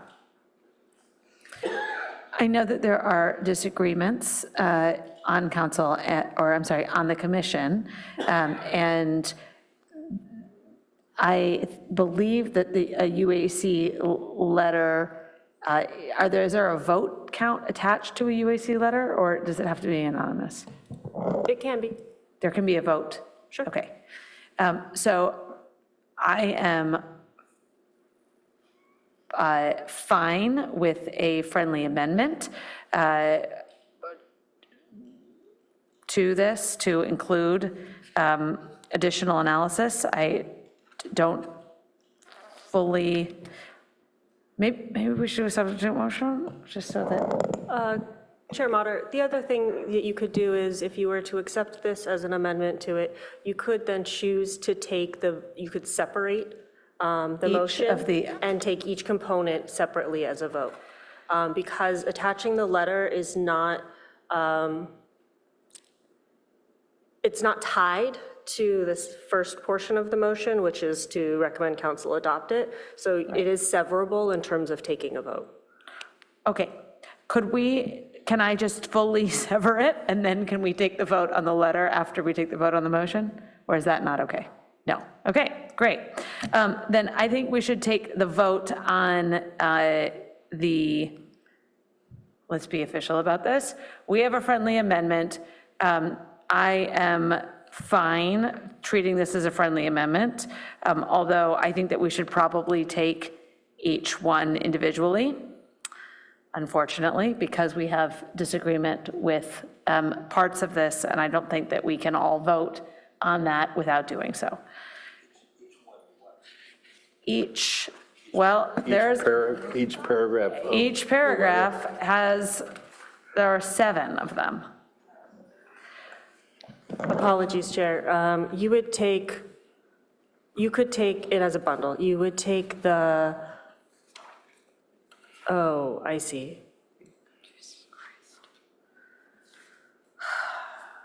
Welcome to chair. Chair, could we characterize this as a letter written by Commissioner Gupta that the commission decided to forward to City Council? Is that allowable? That is ultimately the commission's discretion. I think that sounds like a fabulous idea. I don't think that that is a UAC letter to council, but that is absolutely a letter from Commissioner Gupta to council. So I would going to support that instead of the existing friendly amendment. So you want a friendly amendment to include my letter, as Commissioner Gupta's letter, as attached to this? That's my suggestion, as opposed to debating all. Yes, I would like to avoid that as well. It gets, I mean, the goal, I think, was to get it in front of city council. Yeah, no, as an informed assessment of the plan. And do it as two motions. We just Yes, we could, do this and then have a motion to approve. Why does that need a motion? He's a letter from the, But we're endorsing it as a committee. are we? Oh, okay. yes, He can't say it's from the committee. right. Got it. Okay, so we need a substitute motion then, not a friendly amendment. I'm sorry. Yeah. Well, but it is, I think if it's two separate motions that we're voting on, then it would be a substitute motion, right? I'm sorry. Why don't we vote down the friendly amendment? Okay, I don't great. accept- As the seconder, I don't accept the friendly amendment. Okay, so we don't have an acceptance of a friendly amendment. So we just have the motion. We have a motion. So then I guess I do make a substitute motion to attach this. Okay, so there's a substitute motion to attach this letter. With endorsement? Well, now we vote, and then the vote tells you whether there's an endorsement or not. It's not, can we get rid of the friendly amendment here? And it's just a substitute motion. It's a substitute motion. It's a substitute motion to include this as an accompanying letter. That's right.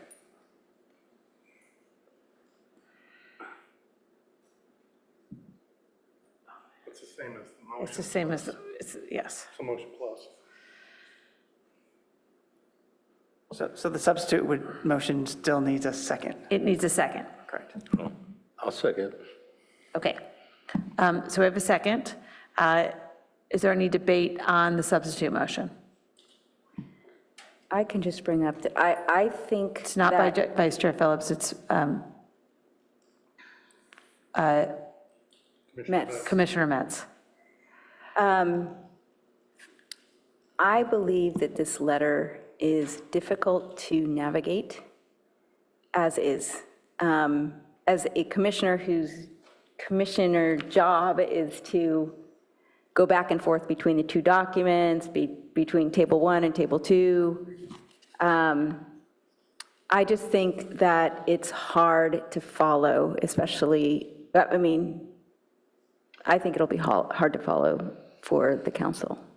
I think that putting the red lines into the actual document so that you can go through and just look at red lines would be easier.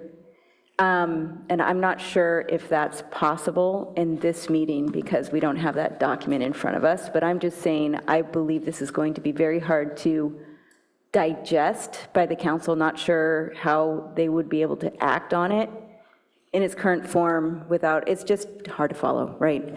And so that's my comment on it. Sure, if I may respond to that. I mean, respectfully disagree. I think this is as easy as it gets when you're proposing amendments to a 100-page document. I think a 100-page red line where there's only 7 edits would be unwieldier. This actually shows what the existing draft text is and then shows a red line of the additions to that existing text and places it within that broader document. So as far as additions go to a large document, this is really as easy as it gets. And I think the council will be more than capable of understanding what this document means. It even includes both the scope and posture section and editor notes for each edit that's proposed.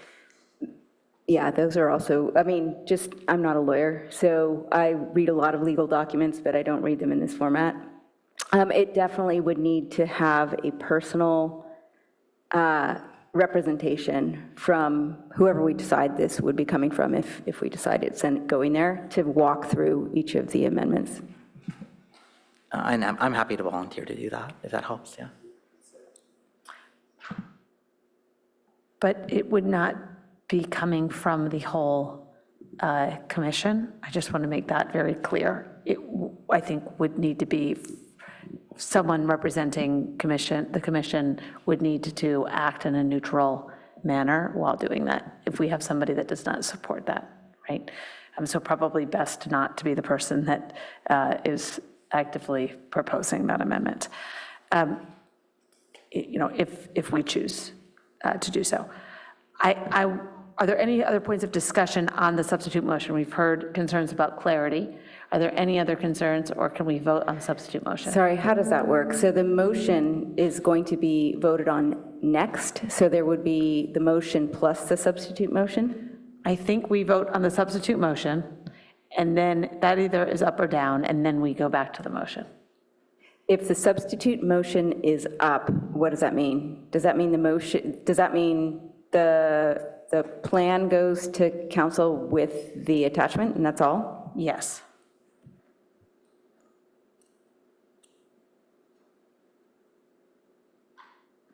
And the plan goes without, I'm unclear what the message is, the advisory is to council. It's just, oh, we're attaching this comment from one commissioner. He might as well just be speaking as a member of the public.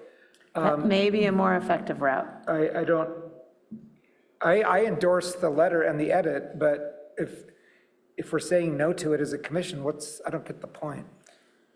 Utsoff, do you have an explanation? we already voted down the substitute motion, which would have actually amended the urban water management plan. So now this is the second best option, which is attaching a letter that has the additions, and council can take a look at that if they want. It is better than a mere public comment because it's part of it, and the votes will show like who at least agreed including it or not. So if three of us were to vote yes for it, then at least the council would know these three people said yes to this idea. Right, and so I think there is some information that's useful to council in that. Could I clarify a point of order? Please. Is the substitute motion not the original motion plus this? I mean, you vote the substitute motion, it's a substitute. You're right. Exactly. So it's supposed to be our original motion Plus with the addition. this. Yeah. Plus this, and it should be stated that way. Okay. Yes.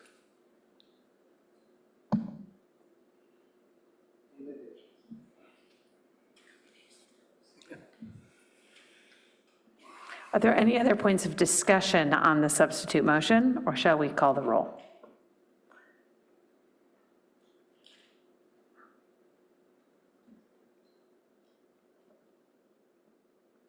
Okay, hearing none, can you please call the roll?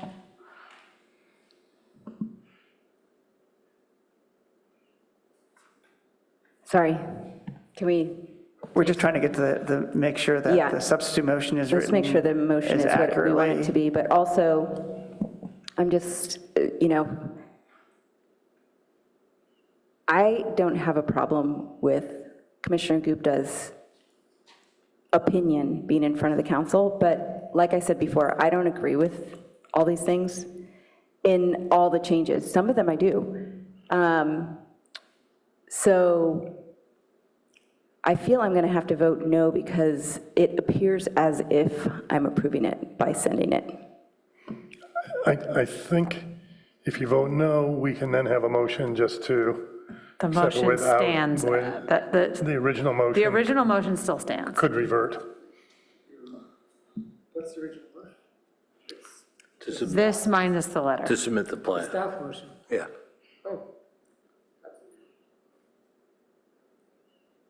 Okay, could we please call the roll?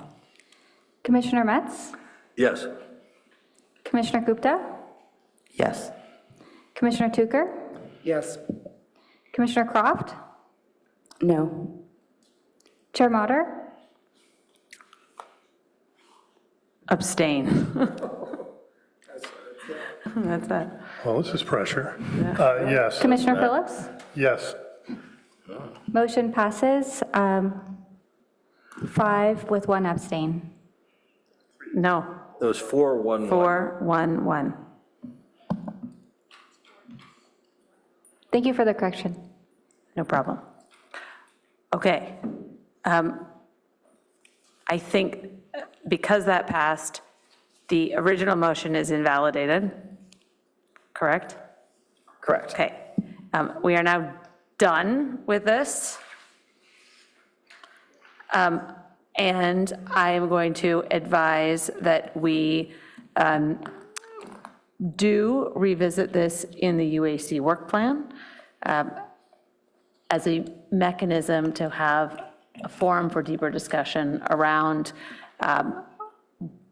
broader urban water management questions, as divorced from keeping SRF loans at favorable rates. So Chair, there was some discussion on whether the UAC wanted to send a representative to City Council in regards to this item. And then, so yes, just trying to get some Thank you clarity for on that. reminding me on that. Would we like to send a representative to City Council? We should. Great. If it is agendized for City Council, may I have volunteers for people who might be interested in serving as that representative? Sure, I volunteer, and I can present the neutral view, and then also be able to answer questions if they come up about my personal letter. So I'm happy to play that function. Another idea is we could do a pro and a con. I could go in as a pro, and someone can go in as a con on that. But I'm happy to also present the neutral. Is there anyone else that is interested in volunteering for the role of appearing before City Council? So this is a June meeting, is that correct? I believe this is a June 8th meeting? Correct. Normally I would, but I'm having knee replacement surgery, so I might Wish not you be success there. coherent. Okay. I can volunteer, but I think only if the commission doesn't want the guy who wrote the letter. And I think can also represent the neutral side as well. What time is the City Council meeting? Is it in the late afternoon, evening? So council meetings typically start at 5:30. Depending on what's on the agenda, the item could be agendized anywhere between probably 6 to 10 o'clock at night. It could also be in the consent calendar, which means there's no. It's pretty likely No consent. comment, yeah. Okay. Okay. Well, if I have no other volunteers, then Gustav, we would appreciate your representation at council and trust you to present that neutral view. Absolutely. Thank you. I would encourage you, as appropriate, to reach out to Commissioner Croft in particular to ensure that her views and concerns are well represented. Will do. Thank you. Thank you. Okay. We have one final item tonight. Item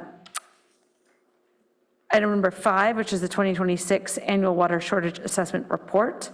And I encourage us to work expeditiously on this one. I am going to cut off discussion after 20 minutes, which is what this is agendized for. If it goes a minute longer, it will end. We will have a very truncated presentation. Thank you. Yes, Adriana is going to present on this very briefly. We don't have any slides. Excellent. No presentation. I've already explained this a little bit during the prior agenda item as well. So as I mentioned, this is an annual, I'm sorry, I always blank on this full, sorry. Here we go, the Annual Water Shortage Assessment Report.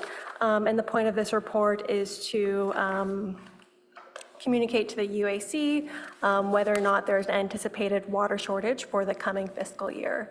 And based on the water assessment for this year, which takes information provided by the SFPUC, specifically the SFPUC's annual water supply availability update, which was provided in April. Based on that report, like I said, there's no water shortage anticipated for fiscal 2027. I can leave it there unless there are any questions. I actually did have two very, very quick questions. We've heard in the past that faster snow melt actually is advantageous for the water right allocation to SFPUC. And yet that is not exactly the tone presented here. I don't have a strong understanding of how snow melt rates impact our yearly allocation. Do you have a sense of that? Or is that something you could clarify? I don't think we're prepared to go into great detail about that tonight, but I will say that this is an anomalous year with most of the snow melt occurring in March. Yes. And so I think we can try to ask for some more information on that to give you a little bit more detail. But nevertheless, we have received our water supply availability estimate from SFPUC. I can't remember if we attached it here, but the recommendation was that our water supply is in a solid position, and there's absolutely not a concern about a drought in this upcoming period. Right. I raise this only because if we expect much less snowmelt storage going forward, then this may actually be a slightly more representative year rather than a highly, I am losing my words today, anomalous year. So I would encourage staff to make sure that we're familiar with how this has impacted our water rights vis-a-vis the irrigation districts that also claim 12 May River flows. Okay. My second question is really around the non-potable water use, and I know that Commissioner Croft brought this up in the context of the other urban water management plan. I felt like it might be more appropriate to bring up here. We spend a lot of money on our non-potable water system. Having recently toured the planned upgrades, you know, it's a pretty small, it's a decent investment for what seems like very, very small use. And I understand that this is partially strategic at this point because our marginal water costs are quite high. But I am, you know, I just want to make sure that as we go forward in our discussions about water broadly and integrated water plans, that we are thinking and really strategically incorporating discussions of that non-potable use resource. And especially we're doing so in the context of how we choose to spend on the wastewater side. It's more of a comment than a question, but Megan, may I comment on that? Sure. We spoke earlier about purple pipe, and I want to agree and endorse what I think your request is. It struck me that, well, I asked when that study from Public Works had been done, and it sounds like it's 5, 6, 7 years ago. It's been a long time. Since then, we've went through the alt water project, and I wonder whether it'd be helpful to revisit, without a lot of analysis, but at some point on the agenda, the question of extending purple pipe, because I don't know whether. I don't know what the cost is to do that. I don't know whether the big factories in Stanford Park and so forth really even irrigate that much. But just to revisit, and it might be a very short agenda item, but my hunch is, and I've heard this from staff, that when you think there's going to be alt water, then there's only going to be one pipe. There doesn't need to be a purple pipe because everything goes through one pipe. But if you delay the horizon for any, alt water at the source, then maybe there is still life and a point to looking at purple pipe extension. In Palo Alto, as everybody knows, we don't go much past the golf course, and everything else goes to Mountain View. So I'd love to see, even if it's the shortest agenda item ever, in the next few months, a revisit of that 5 or 6 year old study. I think we can incorporate that into our work plan and have discussions about it at that time. Thanks. Any other comments or questions on this agenda item? Just a very quick question for me. Please. I don't have the exact table in front of me, but this is from attachment A, table 2, showing projected demand. It looked like year over year reported demand has essentially been flat, like the FY 2025 versus FY 2027. We have a stated 5% 25-year decline trajectory. I was just wondering if our decline trajectory is more backloaded, and when, in terms of where that trajectory is coming from. Oh, what was that? The water demand chart? Yeah, there was a chart. I just don't have the PDF in front of me right now, but the staff report attachment A, table 2, if you have it in front of you.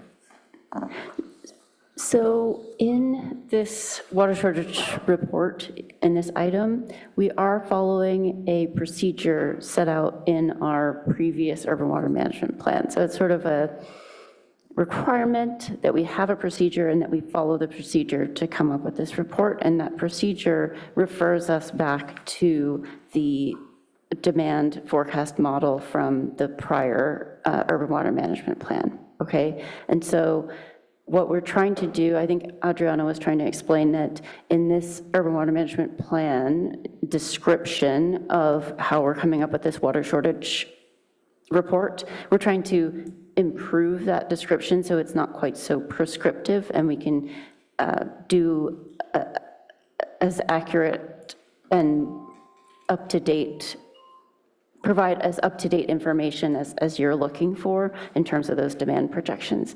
So these are outdated is what I'm trying to say, and we're trying to set a procedure in place next time where we don't have to provide this outdated information. But nevertheless, whichever demand projections we used in this report, there's no drought being projected. Thank you. Okay, are there any other comments or questions on this item? If not, I move to recommend that City Council adopt the 2026 Annual Water Shortage Assessment Report. Second. Can you please call the, are there any comments on the proposed motion? If not, could you please call the roll?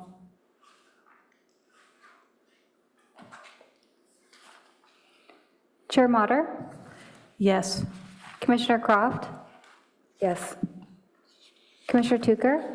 Yes. Vice Chair Phillips? Yes. Commissioner Metz? Yes. Commissioner Gupta? Yes. Motion passes 6-0.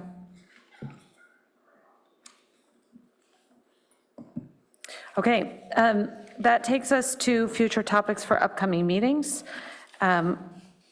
We have this is the month that we do the 12-month rolling calendar.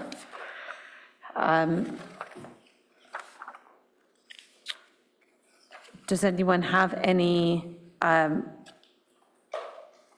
future topics? I have two things. One of them is thank you for providing the energy risk management report that was sent to council that we discussed at a prior meeting, and I understand that that's supposed to be provided to us when it is provided to council. So I'd like to add that into whenever it is on the calendar for council to just provide it to us as an informational item would be fine. The energy risk management report, it was sent kind of mid-month as a follow-up to a discussion item I asked about at the last meeting. And then the other thing is I still don't see just the power portfolio. We saw it a couple years ago, year and a half ago, something like that.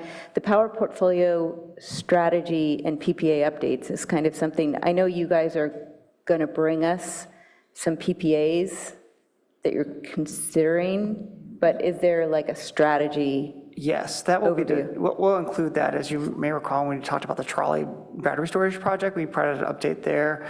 This is probably the most recent PPA and we'll talk about kind of the energy and how that fits in our criteria. We'll have some staff here to kind of walk through that as well. So you'll be showing us kind of the annual energy needs where our current contracts fill it. Correct, and then how this new PPA will fill some of those gaps. So we can have that conversation as part of that. Okay, so that sorry, That was in your report at the beginning, but I don't remember if you said when it was coming. I think I said it was in July, in the July timeframe.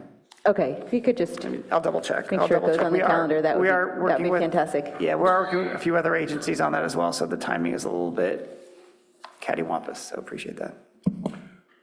So I guess the one that I keep coming back to, I was glad to see the response to the Baker Tilly report on reserves, that staff recommends a work plan over the coming year to review and revise city policies for city council consideration with the assistance of the UAC and the finance committee. I was wondering, when's that coming to us?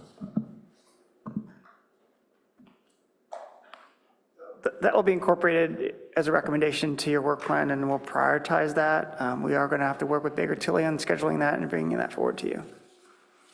But it is a high priority for staff. And this work plan suggests that it's the August meeting that will be canceled this year, not the July meeting, is that correct? Currently, that is the plan. Of course, that really depends on the UAC commissioner's schedule as well in terms Okay, of what but we submitted availability. Do we have information on availability? Yeah, so the UAC did conduct a vote, and they voted to cancel the August meeting. Okay. So that means that practically, we're looking at the September meeting for the Baker Tilly report. Is that correct? I think one of the important things in terms of sequencing here is that we have preliminary rates coming in November, and those rates are necessarily going to reflect any adjustments as a result of changes to our reserve policy. So if that means bumping stuff from the July meeting, that may be worthwhile. I also don't see why Baker Tilly even needs to be in the meeting. May sound unorthodox. I watched the Palo Alto Policy Committee, whatever it's called, Baker Tilly presented by Zoom. Their document speaks for itself. They're good, but what's more important is how our city staff responds to the report. We thought there might be interest for the UAC to have questions directly to Baker Tilly. If that is not the case, then we could look at reshuffling that and seeing if that could come in a closer timeframe in July. Personally, my bias is always that with all consultants, I'm thinking back to the R&R thing, for example, I'm much more interested in what staff says than what the consultants say. Just to be clear, Baker Tilly is the city's auditor that they use an outside firm for, so they're an extension of staff in that regard. I think that time is of the essence on this one, given the need to make recommendations for rates. I would prefer to have an earlier date. I'd prefer to have Baker Tilly involved, but my preference for the earlier date outweighs my preference for having them directly involved. Duly noted. We'll take that staff and bring it, look at the July timeframe. The city council, sorry. City council also needs to take into account any policy changes with respect to reserves. That's correct, right? Correct. Okay, so is there any line of sight into them getting that on their calendar this year? So, apologies to, I think I don't remember who. One of the commissioners noted that in the management response to the assessment, that staff would put together a work plan. So next steps in the process is actually just that. So we actually don't have the timing as staff to all laid out yet. Yep. Ultimately, we still need to, Baker Tilly needs to send that assessment to council, full council, for them to adopt. It's a consent item. I expect it should be done before the end of council's break, meaning in June sometime.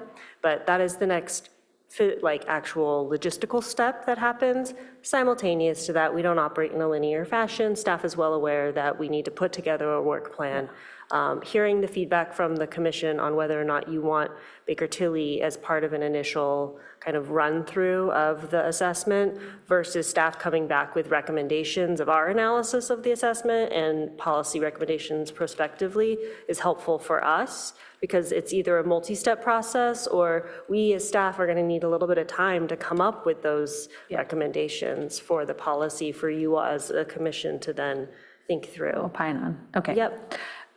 So we will take this offline as we do additional scheduling out, but it does seem that this is. It feels, given this priority and given the discussion, there'll probably be more than one session that you'll want to have some consideration on, and so it's going to, my guess, I'll come back to you, not just once, but as a follow-up as well. Okay.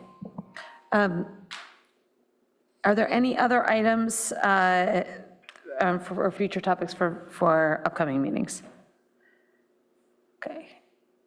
I've, raised several over the last several months, but I think we could let that go until the next meeting we're doing our work plan. Right? Okay. Yep. So I think that's the best place to just pop them in there. Great. Could we take just a moment then to talk about what it will mean next meeting to do the work plan? I've been through it once before, but what do we hope to accomplish with this work plan next month? It's a question for all of us, I guess. I think we develop a 12-month schedule for our meetings or things that we want to make sure we do cover in the next 12 months. That then goes to council. No, I understand that. And they need to approve or amend that work plan. So maybe, I guess I'd recommend that we start with an assessment of how well the last year's work plan went. It was a lengthy process. I remember there were a ton of items.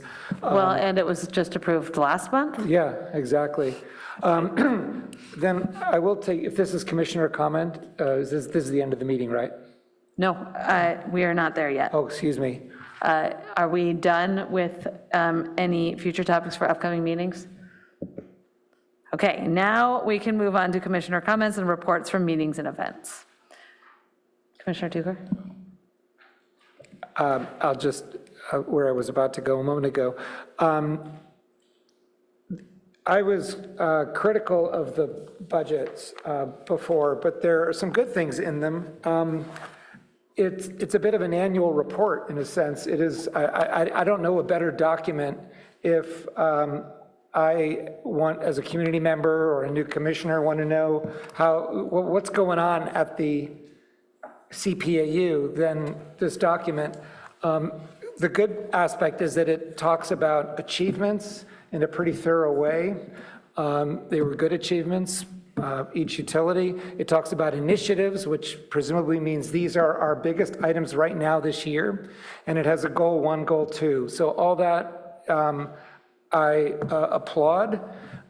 The problem, of course, is, in my view, is that there's just no loop. We talked about at the beginning of tonight's meeting. There's no monitoring. There's no dashboard. Bob, at the start of the meeting, used KPI. The document does talk about key performance measures, but I'll be damned if we ever, on a monthly or quarterly basis, sit down and talk about, like, okay, how is our SAID rating, or how many miles of this or that have we laid out? I mean, really, a dashboard that systematically every month or every quarter looks at the things that we want to be looking at. I'd contend that those are all very nicely captured in this ops budget, but when we approach the rolling calendar, like, when could we next talk about R&R, or when could we next get an update about time of use pricing or AMI rollout or whatever it is? These things pop up every 3 or 13 months, and we get an update. We need a dashboard. Commissioner Metz? Yeah, I attended one meeting, which is the Stanford Sustainability Data Center Symposium last Friday. overall, just to summarize very briefly, as I described before, a lot of rainbows and unicorns. I thought very upbeat view of where data centers are going nationally. Very little first meeting starting with the word sustainable, very little discussion of environmental sustainability. Stephen Chu, the physicist, led off talking about global warming, though, and just saying that it's blasting through 2 degrees C, much more to come because slow ocean mixing has slowed down warming. So there's actually kind of a lot of heat being stored up that hasn't, in the deep ocean, that hasn't gotten back to us yet. There's a good California panel on AI infrastructure, including Patty, you say Pope, the CEO of PG&E, Josh Becker, state senator, who I think got arrested the same day, which is sort of interesting. Wasn't he the one who was arrested at a demonstration?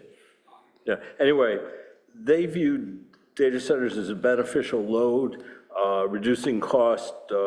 She said that 1 gigawatt additional load lowers rates 1% and adds about $300 million of sales tax revenue. And the belief, I think, broadly throughout the conference was that data centers will prepay for infrastructure, which, of course, would be a good thing for us. They viewed California as having big advantages in technology and talent and so on, but we will not be getting the big training data centers as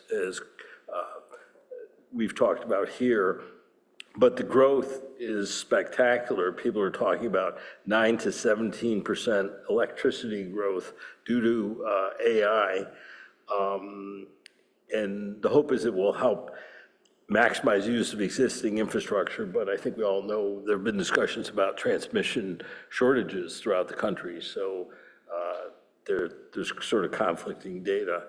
One of the most interesting presentations was Nico Prikos, who's head of who's head at Silicon Valley Power, which has a lot of, I think he said 58 data centers, 55% of their usage, and also mentioned they have their own 147 megawatt generating plant.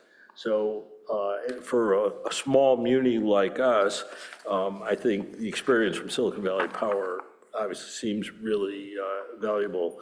There was some good discussion.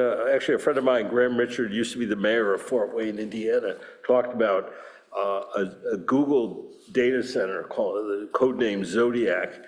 And I think it illustrated some of the issues we will face, namely that what he said, an important thing was the city council went out and did its own research into other cities' experiences with data centers. So you really have to get out there to understand what's going on. The tricky bit is the data centers want secrecy, and they don't want to talk about their plans. They don't want their competitors to learn about their plans. So it's hard for cities to make informed decisions, and the real information shows up, very last minute. One last thing that I thought was really interesting, Libby Schaaf, former Oakland mayor, is now the head of Bay Area Council, which is a very important industry group. She emphasized what she termed altitude, which was the need for making land use decisions above the local level. And she said that, I counted 6 times. So this, I think, is kind of direction that she and others are thinking, and I think it's something that may not be a totally happy message for Palo Alto. So need to think about that one. Anyway, I'd be happy to talk with anybody. I have more detailed notes at home. Be happy to share with them. Okay, are there any other reports from meetings and events? I can just give a quick update on time of use pilot, which I'm participating in. So it's been a couple months now. We began with literally hand-done reports, which thank you, Dave, for having the team do that, where, of course, I'm like charting out what I'm doing with, came in 15-minute increments, 1-hour increments, and then daily increments. And so trying to figure out when I'm using how to change. I'm a very motivated person because this is like one of the reasons I wanted to be on UAC in the first place, is how to change the behavior of our consumers to use cleaner energy in the middle of the day. And since starting, you guys have now put it into the portal. So now if you go into your utilities portal and you look at your usage, it's color-coded by day, by month, by day, by hour. And so that's been really, really great. You guys have made a lot of progress, and I've seen it as you're working out the kinks when things get working better. I'll just also say, even as an extremely motivated person who's working at home during the day, it is very hard to move my load. I've been trying, and I expected myself to be able to do better. So I think there's a lot of analysis that I can do on what those remaining loads are that I haven't moved yet. But I also would really love to get in touch with other people in the time of use pilot and kind of exchange ideas. But I do think this is going to be a great way to, I think in addition to rolling it out, collecting data, it would be very helpful to find out how motivated those people are and correlate those with their outcomes. Because if you're not motivated, it's not moving. I don't think. I mean, I think my costs is another area. I'm not really sure if I'm saving money. I think I might be saving a little, but I'm not sure because there's no ability to compare, which would be helpful. But it is really great, and they're making a lot of progress on the portal and how to see the data, et cetera. So thank you so much for letting me participate. Okay. I had a quick update. So I had the opportunity to go with Explore Energy to visit the Tesla Gigafactory, Panasonic, and Redwood Materials. If you have any questions about that, feel free to talk to me afterwards. I've also been seeking lessons from other places in the world on decarbonization and gas decommissioning. So I had dinner with New Zealand energy executives when they were visiting Palo Alto, and they have had some experience in decommissioning, cold fuel lines. And then through Stanford Founders, also hosted Norwegian energy executives, including Statkraft, who's the largest renewable energy provider in Europe. So I'm hoping we can learn something from collaborations all over the world. But there are a lot of places that are moving towards decarbonization, so I think it's a really great thing. Great. Closer to home, the wastewater treatment plant welcomes any commissioners for tours if they are interested. With that, we adjourn, and we will... Chair? Oh, I'm sorry. We do not adjourn. Now, we need to add that to our future agendas, please. We'll take public comment from the Zoom. Thank you, Chair.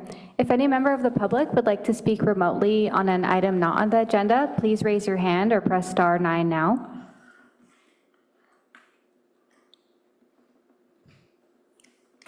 We have no request to speak. With that, we adjourn. I'm not even moving to adjourn.